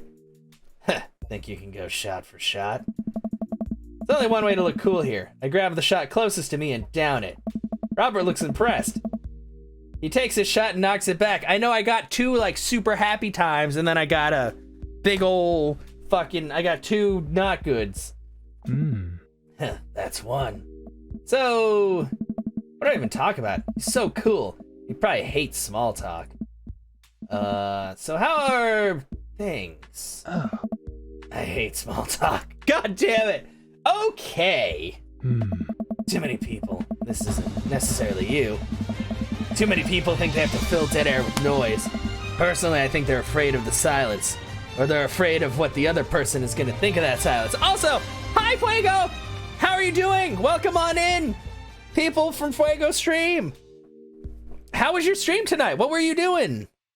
I am currently trying to romance Scary Biker Dad, and I was doing good, and then I wasn't doing good. Oh, you're playing you know what? I want to play Assassin's Creed Origins and Odyssey just because they're like a lot more different than the original trio. I played like a bit of the first Assassin's Creed, but then I got bored. Like, maybe that sounds bad because a lot of people love Assassin's Creed, but yeah. Was that? Yeah, that was a fat chocobo. It's in Final Fantasy 14. Fat chocobo is a mount, and you literally get it to move around because you've got like Gasol greens on like a little fishing pole. It's pretty great. I don't have that mount, unfortunately. Loving the Odyssey, and folks say you need to go back to Origins. Yeah, because those are both Origins and Odyssey are like the very, well, I know they're all open world, but those are especially like open world and like level based and stuff like that, rather than the originals, which are pretty strict on what you can and can't do. Yeah, no problem. Let's see. If you want some unsolicited advice, just learn to be comfortable with silence. Nothing wrong with two people sitting in silence and drinking whiskey. Oh, all right. Robert and I sit in silence and drink whiskey. I take in the rest of the bar. Patrons laughing, playing darts, spilling beer. Mary giving the hard sell to that young man. The young man pretending he got a phone call from one of his friends. Huh. Maybe silence is nice sometimes. So, you ever kill a man? I choke on my drink. Yeah, Dad. Hey, excuse me? You know, I watch the life drain from someone's eyes. It's not just their life, you know. It's their hopes and dreams draining away. Every memory and experience they've ever had, gone. No. Great. Me neither.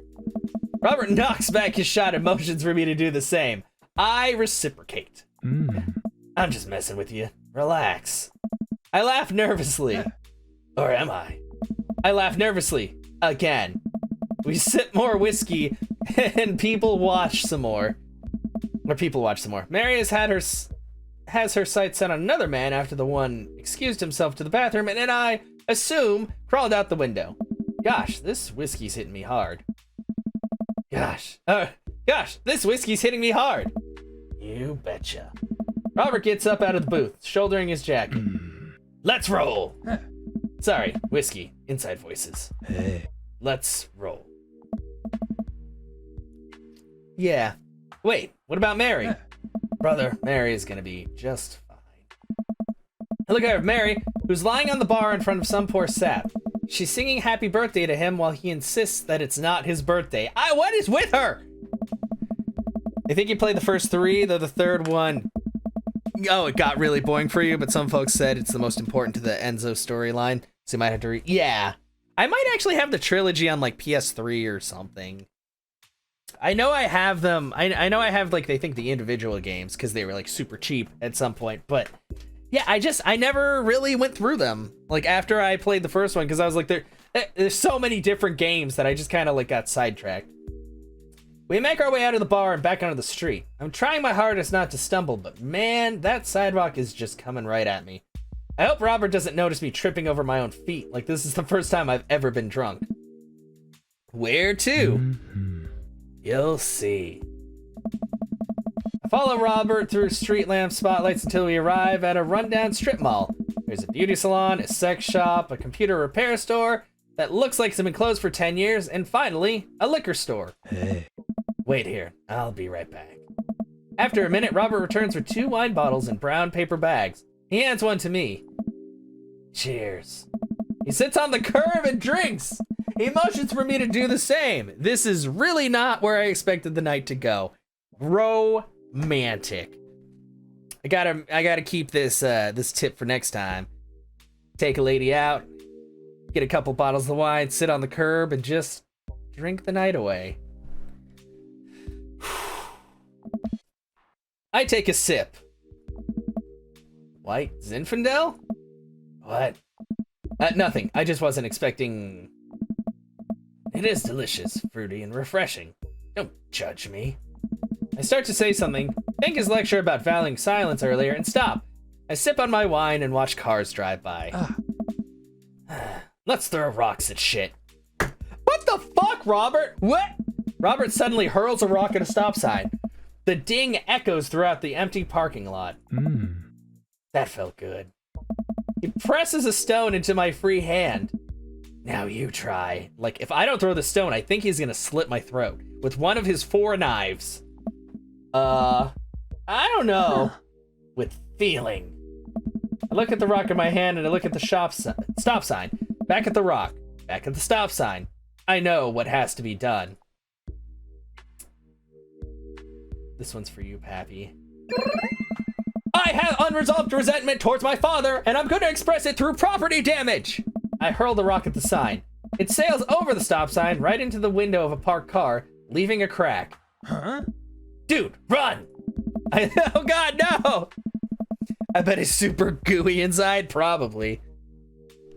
I leap up and dart into the nearest alley, wine in hand. I can hear Robert's footsteps behind me. After I'm sure I'm far enough away from the cracked window that I'm no longer culpable for this heinous crime, I stop to catch my breath.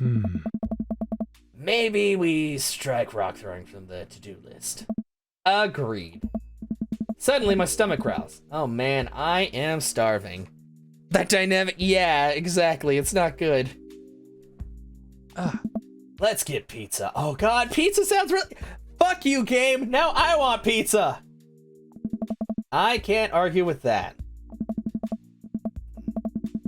Where's good around here? Actually, I don't even care if it's good. It just needs to be edible in my mouth in the next 5 minutes. Or in my mouth the next 5 minutes. I know just the place. Of course you do. I follow Robert through a maze of alleys and side streets until we eventually end up in front of a tiny hole-in-the-wall pizza joint. The bright red neon sign reads, Pete's Piece of Pizza. That's a lot of peas. Oh, that actually looks like a cool little place. Ta-da! I can see a few exhausted-looking workers behind the counter tossing dough and pulling piping hot pizzas right out of stone ovens. My stomach rumbles again. Hurry up to the counter and get ready to order. Can I get 2 slices of Hawaiian pizza? Oh wait, Chaos, you're cool with pineapple on your pizza, right? Of course. Wait a minute for our pizza to come out of the oven, practically drooling at the smell. The cashier hands us each a giant slice on a paper plate, so saturated with grease that I'm worried it will fall apart. Take our pizzas outside and wander through the alleyways as we eat. I take a bite. It's absolutely delicious. Stop game. Pineapple is truly the best pizza topping. You said it. Man, I feel way better now. You and me both. We hear a noise coming from out of a slightly ajar door in the alleyway. Robert looks at me excitedly. Got any more of that wild in ya? I don't know.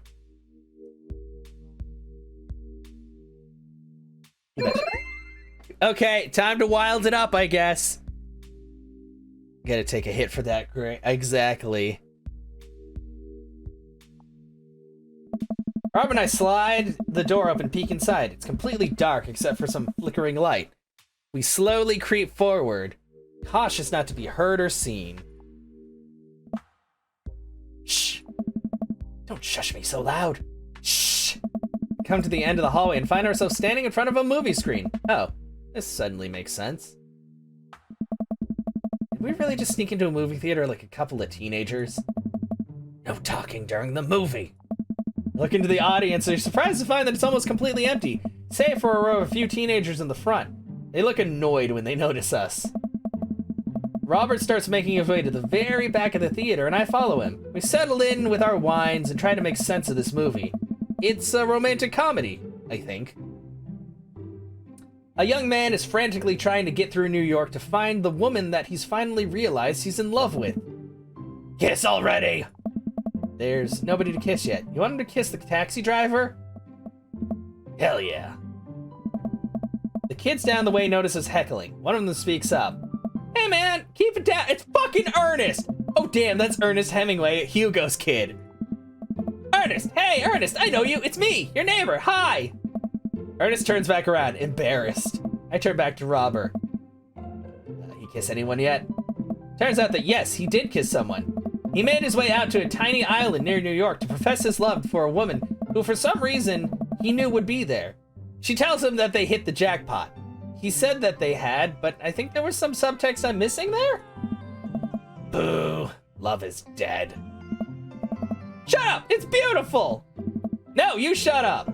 Ernest grumbles, the credits start to roll. I stand up. Robert immediately pulls me back down.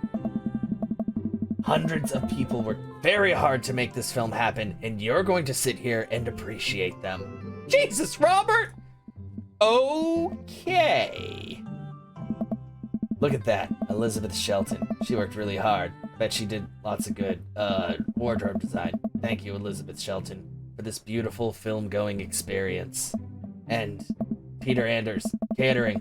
Fed a bunch of people so they could have the energy to do their jobs. What a guy. Let the credits roll while Robert individually thanks every member of the crew. Once it's finally over and he makes sure no animals were harmed in the making of this film, we leave the movie theater. Oh boy. I don't know how to read this guy. When he's drunk, yeah. Someone in the theater parking lot, polishing off the rest of our wine. Hey, assholes! Out of nowhere, a rock flies through the air and hits me on the knee. My knee! What the hell? Ernest and his friends stand in the alleyway, blocking our exit. Oh, what do you guys want? Why'd you go and throw a rock at my knee? This is my good knee! My orthopedist is gonna be pissed! Ernest tosses another rock up and down in his hands. What's wrong with this kid? You ruined my theater-going experience! Now you have to pay! Oh, well... I don't have any cash on me right now, and, like, movies got really expensive. Ernest hucks another rock at my other knee. I'm able to jump out of the way, but I didn't properly stretch before physical activity, and I'm probably gonna feel super sore in the morning. Oh. We ruined it for you. The movie was pretty damn crappy in the first place. Hey, you take that back! That was a beautiful love story with real, genuine acting. Oh. You call that good acting? What classicist mainstream slop have you been served your entire life? What? Really? Have you ever seen any Michael Powell? Matter of Life and Death, 1946? Easily the toughest 5 minutes of love you'll ever witness. Listen, man. No, you listen. That popcorn-ass drivel in the mass media shoving down your throat will only make you dumber and sadder. You of all people should strive for a higher standard in the art you consume. Your name is Ernest Hemingway, for Christ's sakes. Oh no, now you've done it! Ernest rushes Robert, screaming like a banshee. Ah! I dive between Ernest and Robert, trying to stop the kid. He lunges forward, kicking me as hard as he can in the knee. Fuck, my knee! Excuse me? Robert gets in between Ernest and myself. It's as if he's seeing red. Fuck, my fucking knee hurts. How dare you? All right, buddy. Talk like a punk, get hit like a punk. Robert squares up into a boxer stance. Queensberry rules. 3-minute rounds with 1-minute rests in between. No low blows, fish hooks, J grabs, or high blows. What? And don't even think about pulling an illegal turnstile. That's an automatic deduction of 3 points. You'll have to designate a second if you're unable to fulfill your role as the main duelist. One of your friends over there looks like he has enough youthful vivacity to handle it. Hey man, I don't want to get dragged into this. That movie sucked. It's too late. You two are bloodbound. If he dies, you die. What? Sorry, I don't make the rules. Talk to Queensberry. We're just gonna go. Ernest and his friends warily back away. Robert calls after them. The Queensberry Association will hear about this. Consume better content. Once the teens are safely out of earshot, Robert turns to me. Were you about to actually fight that kid? Oh. Are you kidding me? I would never hit a child. That would be despicable. You throw the rules at him, though. They always bolt. Nobody wants a Queensberry-sanctioned throwdown. But full disclosure, I made half of that up. Wow. Hey. See, you don't even have to know the rules. You just make them up. Come on, let's get out of here. Robert and I cool down a bit as we walk back to the neighborhood. So sorry. I get really into the art of filmmaking when I drink. It's okay. I think it's cool how much you like movies. To be honest, I don't know a lot about them myself. Buddy, I got so much to show you. You ever see any Sam Fuller? I haven't. Fuller is cash. It's really... Adventure is all I got, buddy. Robert throws an arm around my shoulder and we drunkenly belt out tunes all the way back. Finally get to his doorstep. Oh boy. This was an interesting night. I liked it. Smile forms on his cheeks. A rare sight. Oh boy. I like it. Oh boy. Oh boy. Let's hang out again soon, yeah? Yeah. I linger there for a second, swaying drunkenly in the night breeze. Robert claps me on the shoulder. Night, bud. Robert heads back inside and I stumble my way back home. Day complete! Proud parent, dad nap, whiskey, paranoia, white wine, bad ideas! This is gonna net me an A at least. Special. Okay, well, it could have gone a lot better, but I fucked up twice. It was Welcome. Knife Dad! You got dads. His achievement is called Knife Dad. Wow. I know I thought he was gonna like, I thought when it said that I was swaying there, he was gonna like, be like, hey man, I'm taking off your pants now. And I'd be like, whoa, first date. Come on.